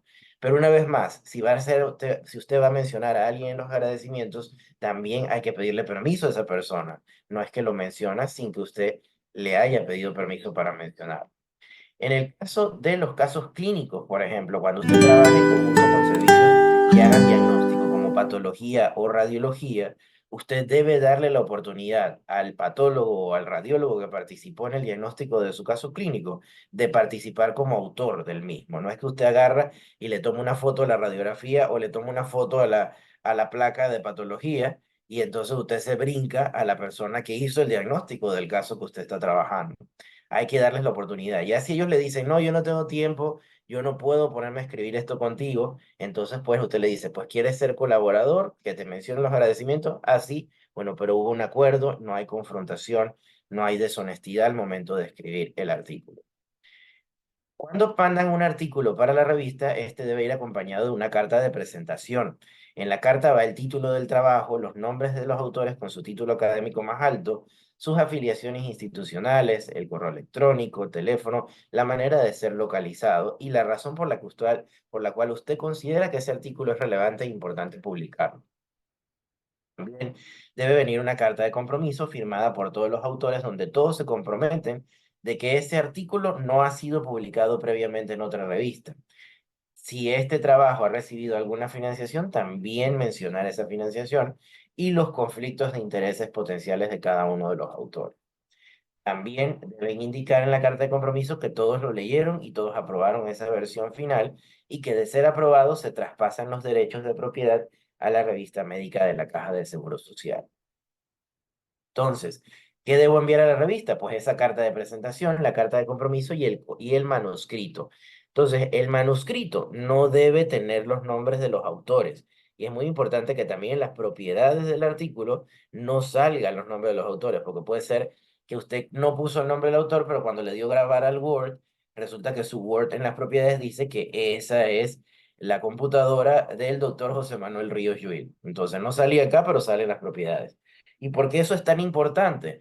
Porque puede ser que el par que está revisando el artículo, que teóricamente debe recibirlo ciego para que no tenga ningún conflicto al respecto, puede ser que usted lo dejó en las propiedades y la persona identifica de quién es el artículo. Y resulta que ese era su peor enemigo en el mundo científico. Entonces ya va sesgado a la manera de hacer la revisión y no va a ser una revisión objetiva. Entonces es muy importante que para que las revisiones sean objetivas, no salgan los nombres de los autores en el manuscrito. Para eso está la carta de presentación que nada más la manejan los editores. Los editores no permitirán que que los pares que van a revisar tengan conocimiento de quién es el autor. Entonces, deben estar escrito en Word, en 8,5 por 11, letra Arial 12, doble espacio, y se enumeran las páginas en la parte superior. Importante tratar de limitar el uso de abreviaturas en lo posible, pero si usted la quiere poner, la primera vez que la va a mencionar en el texto del artículo, debe poner el nombre completo que va luego a abreviar y entre paréntesis poner la abreviatura. De ahí en adelante, en el texto, solo aparecerá la abreviatura. No es que usted, por ejemplo, quiere decir enfermedad por reflujo gastroesofágico, pone ERGE, y luego más adelante pone solo el ERGE, y luego vuelve y pone enfermedad por reflujo, y luego pone el ERGE. No, al principio, en la primera mención, tiene que poner enfermedad por reflujo gastroesofágico, ERGE, y de ahí seguir solo mencionando el ERGE. La página del título irá el título, el conteo de palabras y el conteo de páginas, tablas y figuras. Importante que el título debe tratar de expresar todo lo que usted está haciendo en ese trabajo de investigación, pero de la manera más resumida posible, es decir, no superará las 15 palabras y debemos evitar el uso de abreviaturas en el título. Debemos poner el título tanto en español y en inglés porque recuerden que es una revista indexada y el mayor impacto lo logramos a través del inglés. En el conteo de palabras debes tener tanto el conteo de palabras del artículo, que va a excluir tanto el resumen como el abstract, como el conteo de palabras del resumen y el abstract. También el número de páginas, el número de tablas y figuras. En la página del título es muy importante que no se les olvide no poner allí el nombre de los autores ni su afiliación institucional para evitar que se pierda la revisión ciega del mismo. En cuanto al resumen y el abstract, ven que tenemos resumen, es decir, en castellano, y abstract en inglés, otra vez yendo para aumentar el impacto de la revista, usando el idioma que tiene más impacto a nivel científico. Entonces, ¿cuál es la extensión del abstract en la revista o del resumen? Depende si es no estructurado o si es estructurado. Si no es estructurado, no superará las 150 palabras y si es estructurado, no superará las 250 palabras. ¿Qué significa eso de estructurado? Entonces, que usted pone, por ejemplo, introducción, objetivos, metodología, resultados, conclusión. Eso es un resumen estructurado. Un resumen no estructurado es que usted en la redacción va pasando por todas esas etapas, pero sin mencionar, sin hacer la partición de qué es cada cosa. Entonces, no olvidar las palabras clave, las keywords o palabras clave deben ser entre 3 a 5. Y eso no es que a mí se me antoje inventarme una palabra clave. Es muy importante que escojamos correctamente las palabras clave porque es lo que permitirá que su trabajo sea encontrado fácilmente cuando las otras personas estén buscando esto en los buscadores de la literatura científica. Entonces, las palabras clave deben ir enfocadas en el contenido de su artículo y las buscamos en MESH, en el Medical Subject Headings. Entonces, la introducción debe contener todos los antecedentes que hay en la literatura científica sobre ese estudio que uno está haciendo. Debe incluir también el planteamiento del problema, la justificación y los objetivos del estudio. Es decir, todo lo que en el trabajo de investigación informe final y en el protocolo separamos entre marco teórico, justificación, planteamiento del problema. Todo eso debe ir en esta introducción del artículo científico. Debe ir en orden coherente, pero que no se note que usted va haciendo el primer párrafo, es el planteamiento, el segundo párrafo es la justificación. No queremos que se vea golpeada la escritura, sino que lleve una secuencia desde este es el antecedente que existía del conocimiento, esto me lleva a que mi problema es esto, por lo cual mi estudio se justifica con esto, y yo quiero estudiar esto, que serían los objetivos. Entonces todo va redactado como un continuo. No es que usted agarró y cortó y pegó del informe final del protocolo y puso párrafos que no se articulan uno con el otro. Luego viene la metodología. Y aquí es muy importante que usted describa todas las metodologías de manera muy cuidadosa, porque la idea es que su estudio se pueda replicar. Dirán, ¿cómo? Pero yo estoy haciendo un artículo y un estudio para que los demás me copien.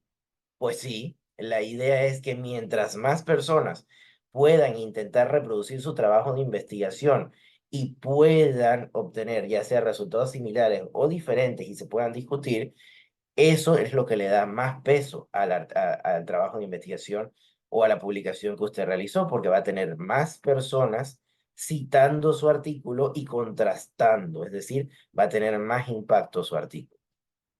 Entonces, hay que mencionar la metodología, el tipo de estudio, cómo seleccionó los sujetos.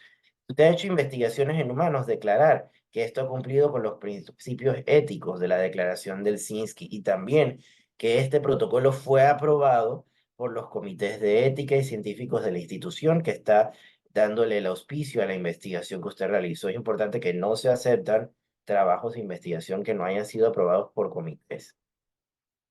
También, si usted en la metodología utiliza reactivos, utiliza aparatos, es importante que usted especifique qué aparato, de qué casa, de qué ciudad es el fabricante donde usted tiene este aparato para que las personas que lean el artículo puedan orientarse también para poder hacer una replicación del mismo.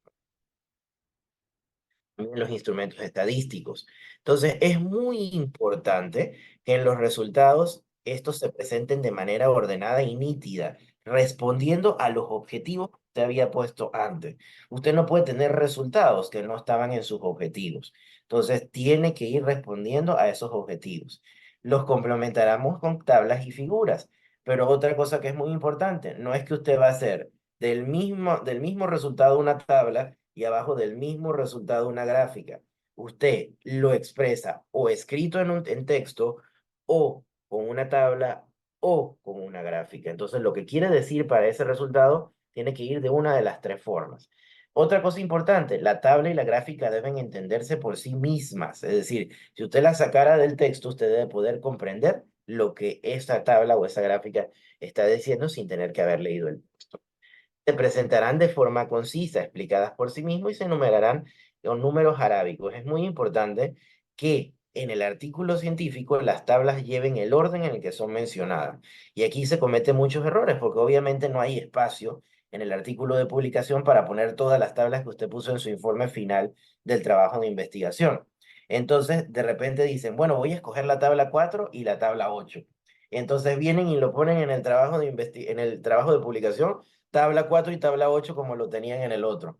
O ponen primero la 8 que la 4 y le ponen la numeración 8 y 4. Hay que resetear la numeración para lo que usted está presentando en ese trabajo de investigación. Entonces, ahora la tabla que era 4 va a ser la nueva tabla 1 y la tabla que era 8 va a ser la nueva tabla 2 y deben ir mencionadas en el texto en el momento en que la persona usted quiere que dirija su mirada del texto a ver lo que está en la tabla. Entonces, hay que mencionar las medidas estadísticas y también recordar que la tabla no se hace como un cuadriculado, no es un Excel.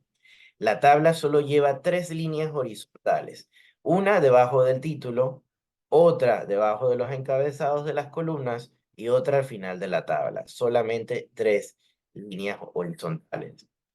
Entonces, otra cosa importante, la manera de explicar las abreviaturas de la tabla. Si usted tiene abreviaturas en esa tabla, en la parte inferior, luego de la tercera línea, usted debe explicar qué significa cada abreviatura. Entonces, para usted hacer la referencia de baje a mirar, utilizará en orden primero el asterisco, la cruz, la doble cruz. Entonces va poniendo estos signos de manera secuencial, haciendo referencia a lo que va mencionando. Recordar que en el texto hay que decirle a la persona cuándo debe mirar la tabla. Usted va leyendo en los resultados y dice, ahora yo quiero que la persona mire la tabla. Entonces, entre paréntesis pone, ver tabla tal. Entonces, vemos cómo la tabla tiene solamente 3 líneas horizontales. Esto no es un cuadriculado, no hay rayas por aquí, no hay rayas por acá. Solamente una debajo del título, una debajo del encabezado de columna y otra al final. En cuanto a las figuras, se pueden ser tanto gráficas, diagramas, dibujos, fotografías, microfotografías. Importante poner también otra vez la numeración en números arábigos. Las figuras deben ir colocadas en el sitio donde van en el texto. Deben tener buena calidad. Usted no puede poner una figura borrosa que al momento de la impresión o de la publicación no se vea nada. Eso no está aportando nada a la publicación. Y recordar entonces que debemos mencionar el momento en que usted quiere que la persona mire hacia la figura. Ojo, usted no puede publicar fotografías que identifiquen a una persona sin contar con una autorización escrita de ese paciente o de esa persona que usted está poniendo. Y no es válido decir que le tapé los ojos en la publicación, porque es obligatorio taparle los ojos en la publicación.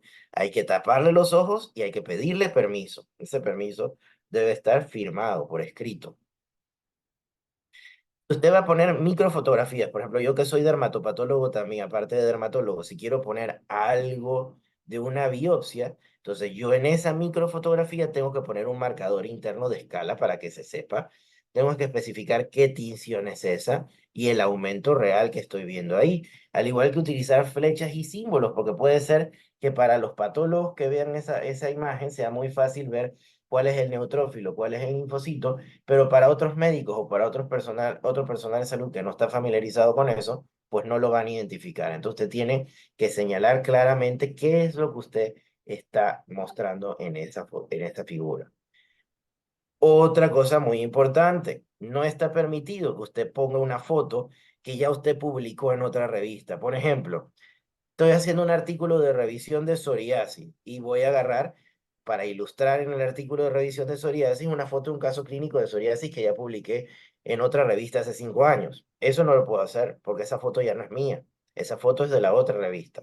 Entonces, lo podría hacer si yo tengo un permiso escrito del editor de la otra revista para poder hacer esa reproducción. Y lo tengo que escribir en esta nueva publicación con permiso de la revista tal. Entonces, es mucho más fácil poner una foto inédita. Luego pasamos a la discusión. Entonces, en la discusión, aquí lo que usted quiere es contrastar los resultados de su trabajo con lo que ya se conoce en la literatura universal o con lo que han hecho otros trabajos. Y es muy importante que usted sea muy honesto en esta discusión y diga los pros, los contras, lo positivo, lo que falta. Es muy importante que eso se mencione en la discusión. Mencionar en la discusión qué proporciona nuevo su artículo, qué limitaciones tenga el estudio y no se contengan en las limitaciones de su estudio. Si usted ve que su estudio tiene limitaciones, es muy importante que las diga aquí, porque si usted no los dice y usted no dice, bueno, tiene esta limitación, pero en el futuro elaboraré otro artículo de investigación, otro trabajo que me permita ampliar esto. Si usted no hace eso y no es honesto en su artículo, va a llegar alguien que leyó su artículo en Nepal, por ejemplo, y va a mandar una carta al editor en la próxima edición de la revista diciendo que su artículo no sirve por esto, por esto, por esto, por esto, y lo van a azotar en esa carta al editor posterior. Entonces es preferible que usted diga cuáles son las limitaciones y cómo podría mejorar eso. Y finalmente, la conclusión final del estudio cerrando la discusión. Otra vez, la discusión no debe verse como párrafos cortados, sino que debe estar redactada como un continuo, como si estuviera tejido. Finalmente, en los agradecimientos, y aquí ustedes deben mencionar quiénes son las personas que han estado colaborando en la realización de este estudio o de esta publicación, pero que no cumplieron con los criterios de autoría. Ojo, recuerden que dijimos que había que pedirles permiso para mencionarlo. Luego vienen las referencias. Eso es muy importante que usemos referencias novedosas.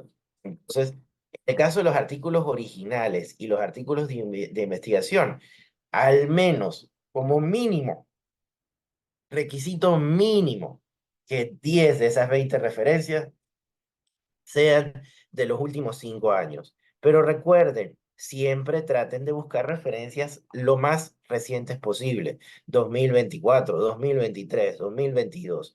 Entonces busquen referencias lo más recientemente posible. Esto es como lo mínimo que debe ser. Casos clínicos, al menos 10 referencias, imágenes clínicas, histopatológicas, cartas de editor y comentarios del libro, 3 a 5 referencias. Recuerden que las referencias deben escribirse con números arábigos y mencionarse en superíndice en el orden que aparecen en el texto. Y ese es otro problema. Recuerden que tenían un informe final que habían redactado y ustedes tenían un marco teórico, tenían un planteamiento, tenía otro orden. Entonces resulta que usted cortó y pegó. Entonces cuando vamos a ver en el artículo científico, empieza primero con el número 6, luego sigue el 2, luego vuelve al 1. Eso no puede ser.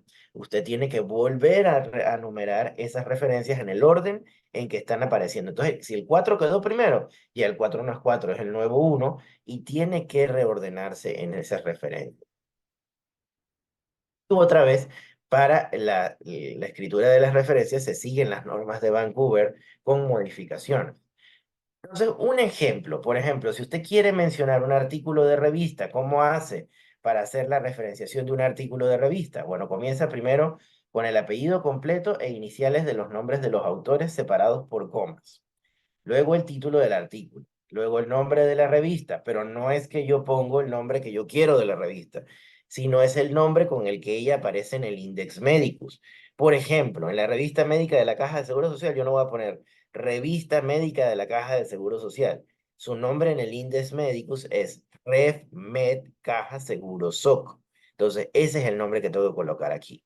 Luego, año de publicación, volumen y páginas. Por ejemplo, en este artículo que yo publiqué en el Journal of the European Academy of Dermatology and Venereology, miren que no sale ese nombre así, no, J. Dermatol Venereol. Ese es el nombre de la revista en el Index Medicus.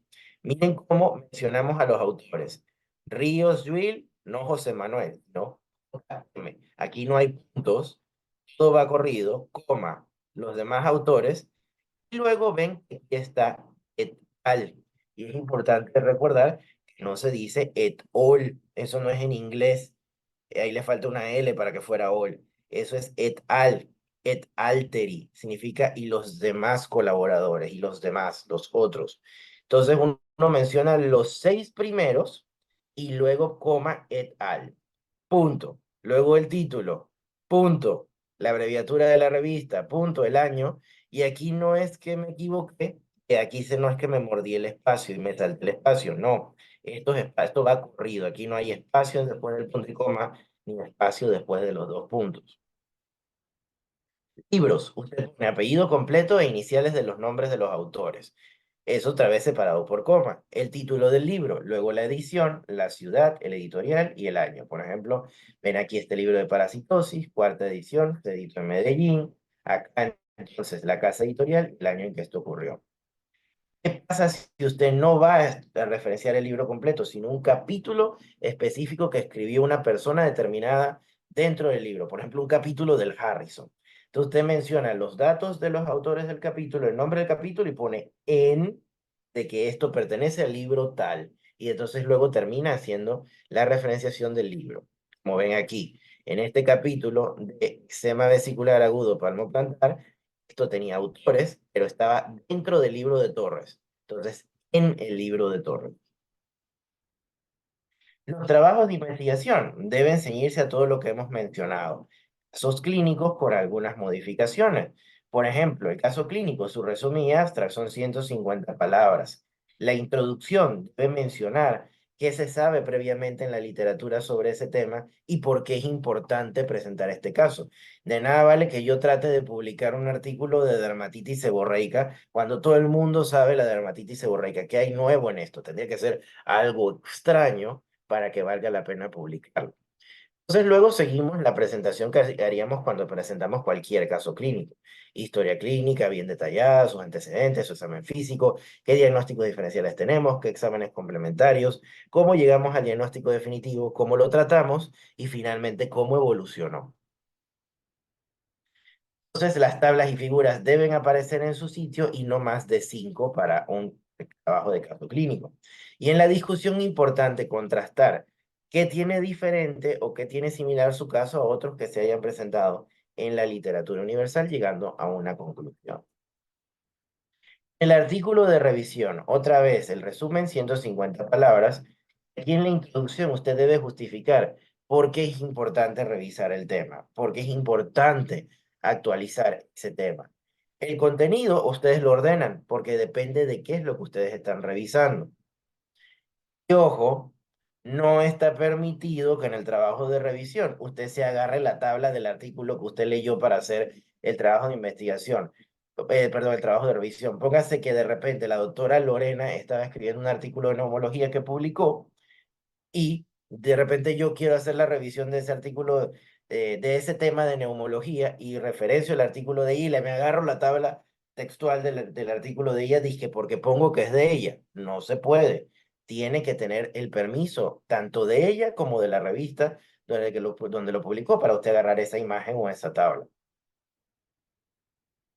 En cuanto a las imágenes clínicas, aquí el objetivo es que sea un caso que sea clínicamente muy llamativo visualmente y que usted rápidamente a la persona le permita diagnosticarlo y explicarle brevemente de qué se trata. Lo más llamativo es cómo se ve la lesión. Por ende, no debe haber más de perdón, no debe tener una imagen de baja calidad, debe ser una imagen que tenga buena calidad. Tenemos una imagen principal y un máximo de 2 adicionales que podríamos utilizar, por ejemplo, para poner un estudio radiológico y una imagen de la biopsia, por ejemplo, de la misma.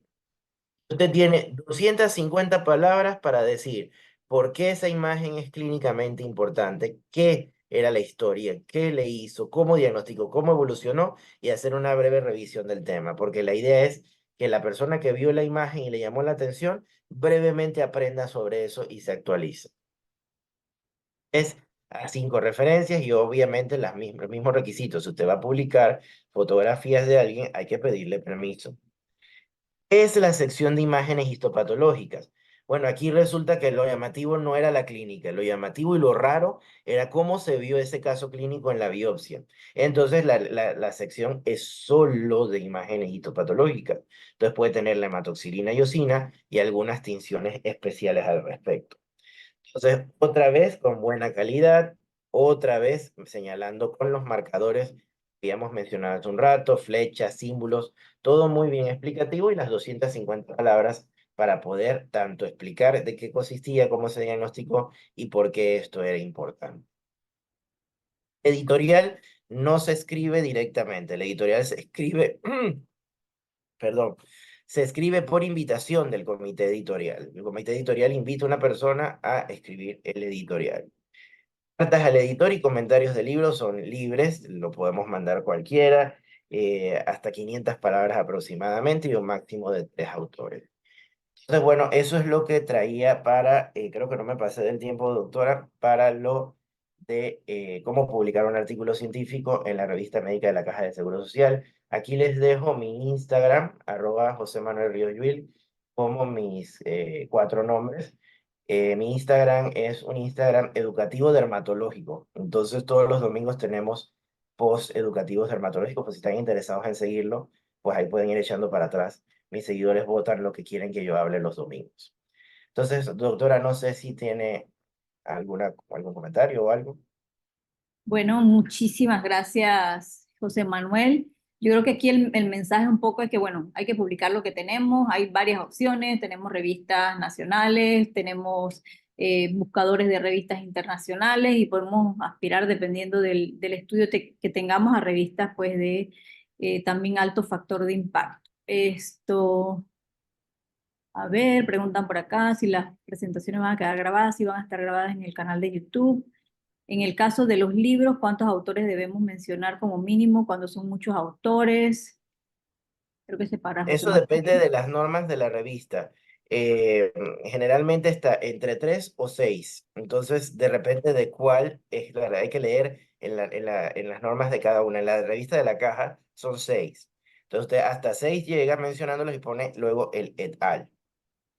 Ok, hay otra pregunta aquí que dice que si tienes un trabajo de investigación finalizado que no ha sido publicado desde que lo terminaste, que fue hace como unos 2 años, si las 10 referencias que deben ser menos de 5 años es hasta el momento en que se va a publicar o hasta la finalización del trabajo.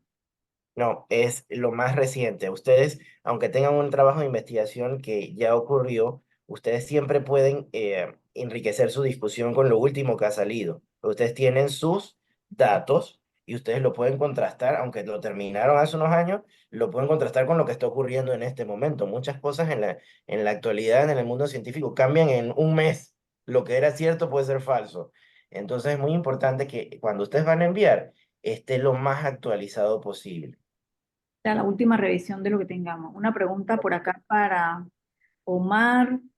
Esto, ¿cómo pudiéramos identificar revistas falsas? O sea, sabemos que cuando tú empiezas a hacer ciertas publicaciones, de repente te empiezan a llegar correos de revistas que sabemos que hay de todo en la Viña del Señor y pudieran ser revistas que no son reales y que cobran, ¿no? O sea, ¿cómo podemos evitar eso? ¿Cómo podemos identificarlas? Sí, gracias. Sí, las revistas depredadoras, como se le conoce en el argot bibliométrico, son un fenómeno al cual hay que estar alerta, ¿no? Entonces, generalmente son de reciente creación, esa es una. Dos, prometen unas tasas de retorno bastante rápidas y si vas a la misma revista puedes ver que algunos artículos fueron sometidos el día de hoy y en 3 días están aceptados. Eso a veces es una norma. Segundo, puedes verificar eh, eh, bases de datos como Chimago, a ver si sale allí. A veces utilizan nombres muy parecidos a otras revistas. También puedes revisar un poco la página web.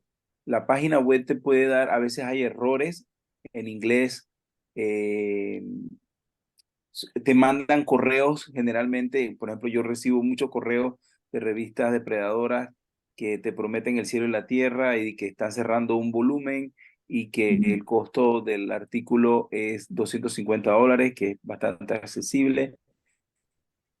Hay que tener mucho cuidado, preguntar a colegas, hay que apoyarse en colegas. Hay 2 bases de datos, si buscas en internet eh, editores o revistas depredadoras, vas a encontrar el Bill List of the Predatory Journals o Predatory Editorials y puedes encontrar muchos recursos en la web. También hay una iniciativa que se llama déjeme ver si la tengo aquí por casualidad, eh, que se llama Think, Check, Submit. Y eso esa iniciativa lo que hace es que invita a pensar bien dónde quiero publicar, siempre chequear la revista donde voy a publicar y luego pues tomar la decisión de someter un artículo.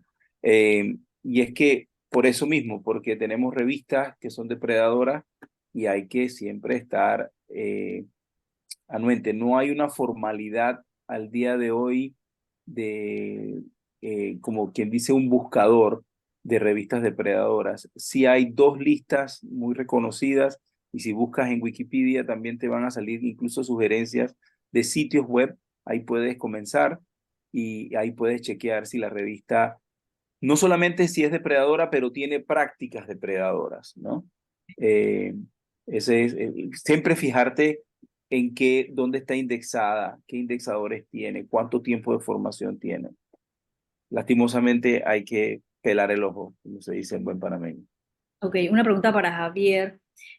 Bueno, que sabemos que estás ocupado, pero ¿qué tanto interés tienes tú en trabajar trabajos, o sea, perdón, o sea, investigaciones que sean hechas en Panamá? O sea, ¿qué disponibilidad tienes? ¿Te interesa? ¿No te interesa? Eh, Definitivamente sí me interesa trabajar en Panamá más que en Estados Unidos porque, como lo mencioné, la mayoría de los trabajos en Estados Unidos eh, se hacen en personas caucásicas, personas de raza negra, pero no hay estudios en latinos normalmente. Y en Estados Unidos hay un gap muy grande para eso. Y Panamá, especialmente como yo me formé allí en la U, yo sé cómo el panameño trabaja y se trabaja bien. Yo sé que hay mucho campo para hacer en Panamá y al final hay al final muchísimas buenas ideas y no hay ideas no hay ideas malas, pero muchísimas ideas buenas y se puede trabajar y al final lo que uno no es una sola persona que hace la investigación y se necesitan muchas personas, entonces eso es lo que hacen. Por ejemplo, yo tengo compañeros de cuando aplicamos a la residencia que vienen de la India o de Pakistán o de Asia, de otros países de Asia. Ellos lo que hacían es que ellos tenían un grupo de 10 personas y dice, y yo soy el primer autor en este, yo soy el primer autor en esta, y publicaban para... Y eso yo no lo he visto, o sea, bueno, no hay muchos panameños en Estados Unidos, pero, o sea, hay que ayudarse bastante. Y respondiendo a la pregunta, sí me gustaría, de hecho, trabajar más en Panamá. Un poco el ciclo es tratar de ser ese puente de contacto entre investigadores nuevos, investigadores locales y con investigadores que estén fuera del país también. Igual se pueden contactar con nosotros, con el doctor directamente. Yo creo que el objetivo de este seminario es justamente eso, o sea, que se hagan trabajos, que no solamente se hagan, sino que se publican, porque tenemos muchas cosas que no se publican. Tenemos unos pocos minutos, pero tengo un par de preguntas más. Una, que creo que ese es un poco para José Manuel, en los congresos existe la oportunidad de presentar trabajos científicos, sin embargo solicitan que sean inéditos, al igual que las revistas. De ser publicados en la revista, queda a discreción del comité de otorgar permiso de exponer la investigación en el congreso, definitivamente no es posible, y yo diría que viceversa. O sea, ¿qué pasa si un trabajo fue presentado en un congreso, luego puede enviarse a una Sí, revista?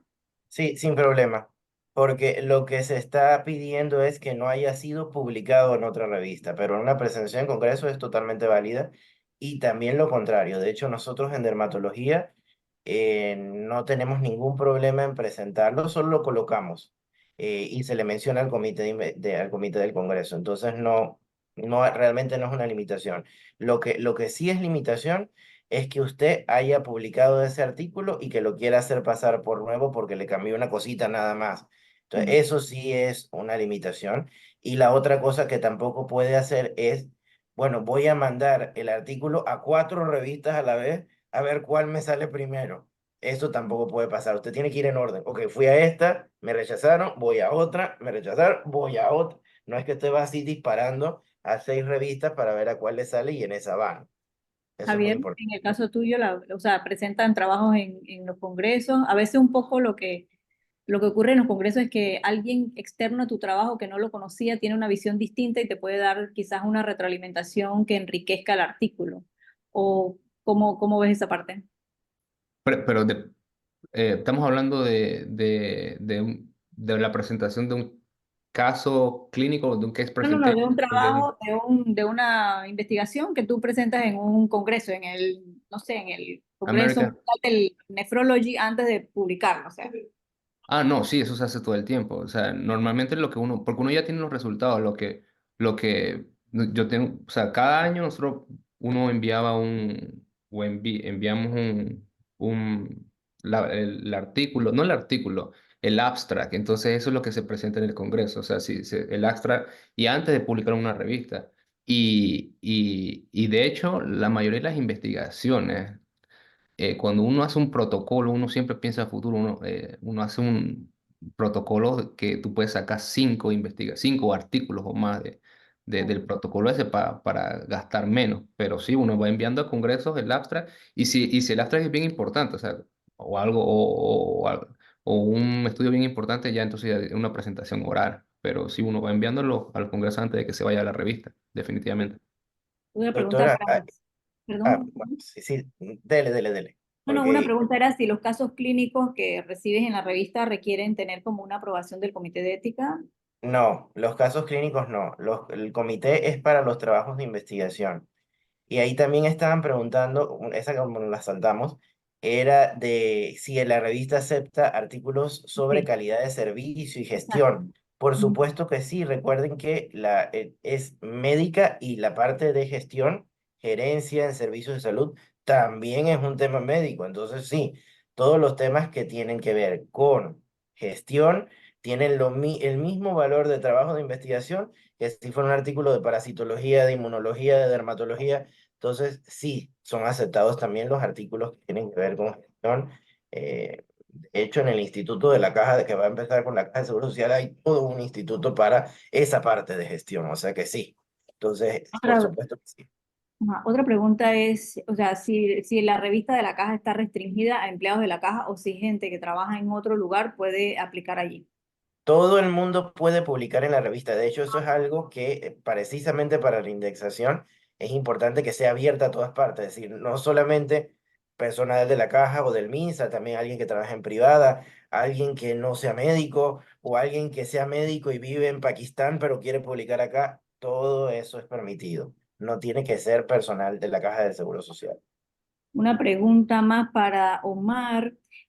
A veces se piensa que si para poder aplicar a los fondos del Senacid tienes que ser investigador NSI, SNI, o si cualquier investigador puede aplicar a fondos, o sea, si es un prerequisito, digamos. Es No, parte del... no, no, para poder acceder a fondos de I+D o de gestión, eh, no es necesario formar parte del Sistema Nacional de Investigación.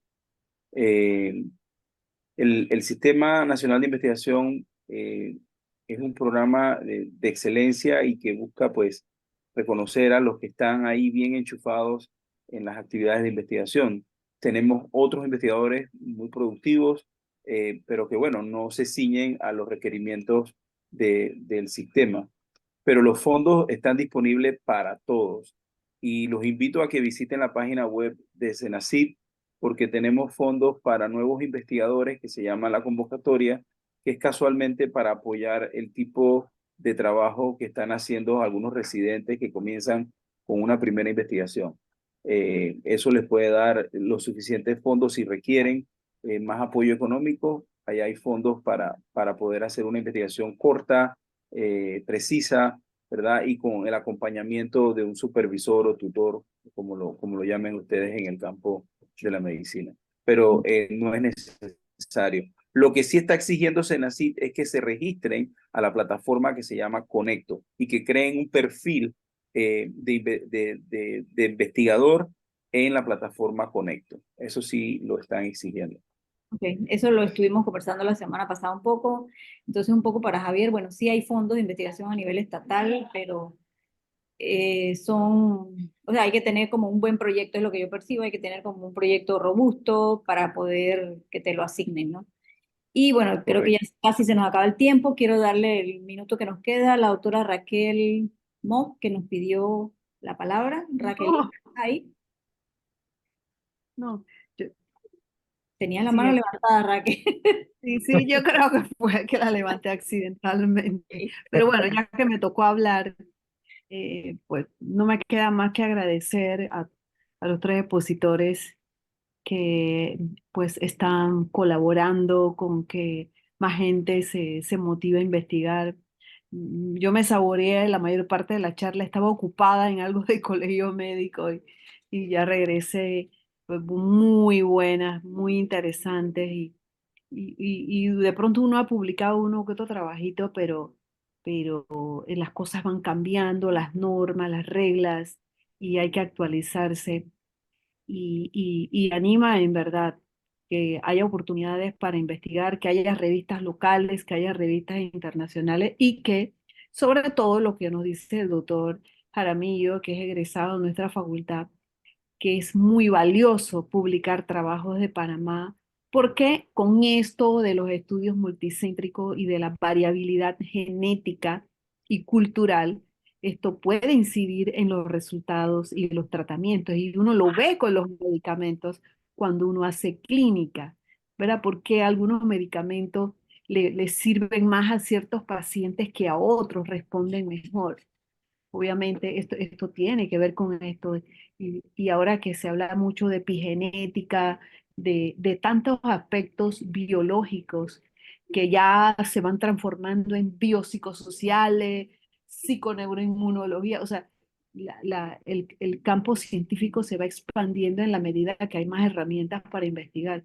Y esto debe tener definitivamente un impacto en tantas cosas como los medicamentos, pero pues definitivamente las tecnologías nos han acercado y qué interesante que podamos estar pues haciendo una reunión de este tipo y sobre todo con gente como ustedes que están colaborando para que otras personas también se animen y se enamoren en esto de la investigación que le hace tanta falta a nuestro país en verdad porque la investigación crea conocimientos y transforma para transformar nuestra realidad tan necesario, pues. Así que gracias, Lore, Súper, por, Raquel. pues yo realmente fue algo accidental que moví la Ah, manito. qué bien. Omar, me preguntan por acá si el SNI tienen oportunidad los estudiantes de medicina. Si es solo para profesionales, estás en mute. Disculpe. Sí, sí tenemos una categoría para estudiantes. Sin embargo, esta categoría ha entrado, como quien dice, en un receso porque los tiempos de adjudicación, o sea, los tiempos en que reciben los beneficios y los tiempos en que nos demora sacar los procesos, eh, no tienen un buen match, por decirlo así. Entonces estamos viendo a ver cómo hacemos una reingeniería de esta categoría para personas que ya tienen la especialidad, o sea, la maestría, y se encuentran en esos estudios de subespecialidad.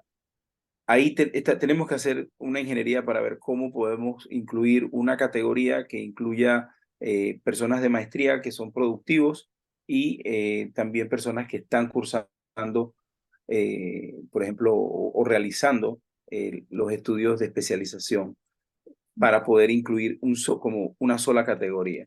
Anteriormente lo teníamos estudiantes de doctorado, estudiantes de maestría, y esto realmente Los los estudiantes de tiempos. pregrado, digamos, que pueden ser ahí en medicina, nutrición, odontología, o De sea que pregrado no, de ¿no? pregrado no tenemos. Para estudiantes de pregrado pueden acceder la convocatoria de nuevos investigadores, tanto son los que son de pregrado como los que ya están realizando, por ejemplo, sus especialidades también.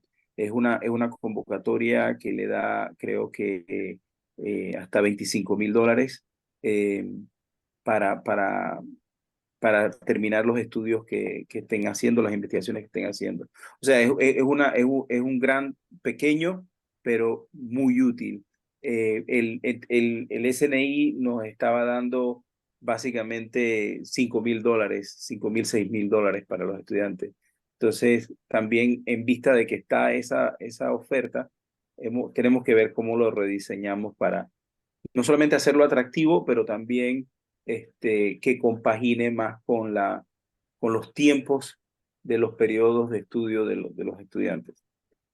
Bueno, yo creo que con eso damos por terminada esta sesión. Ha sido súper interesante. Muchísimas gracias por sus aportes. Cada uno hizo un aporte muy importante en sus áreas de trabajo. Y bueno, entonces nos vemos la próxima semana con los asistentes, que será la última semana de estas sesiones virtuales. Y ya luego entonces vamos a tener como una especie de talleres que será en el mes de abril. Y probablemente vamos a invitar a algunos de los speakers a que nos acompañen a ver ¿cómo se llama? Las sesiones, porque la idea es que en marzo ellos puedan trabajar algún proyecto y que en abril empecemos a ver como algunos borradores de manuscritos, ¿no?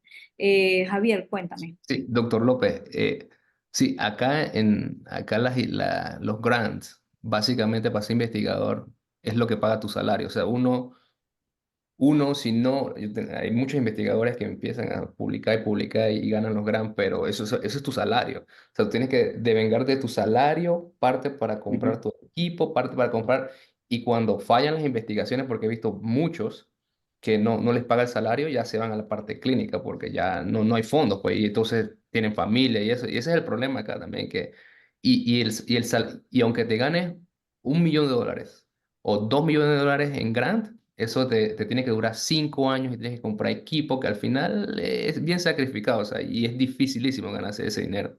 Pero sí, es muy bueno lo que el SENACI está haciendo, pero es difícil acá.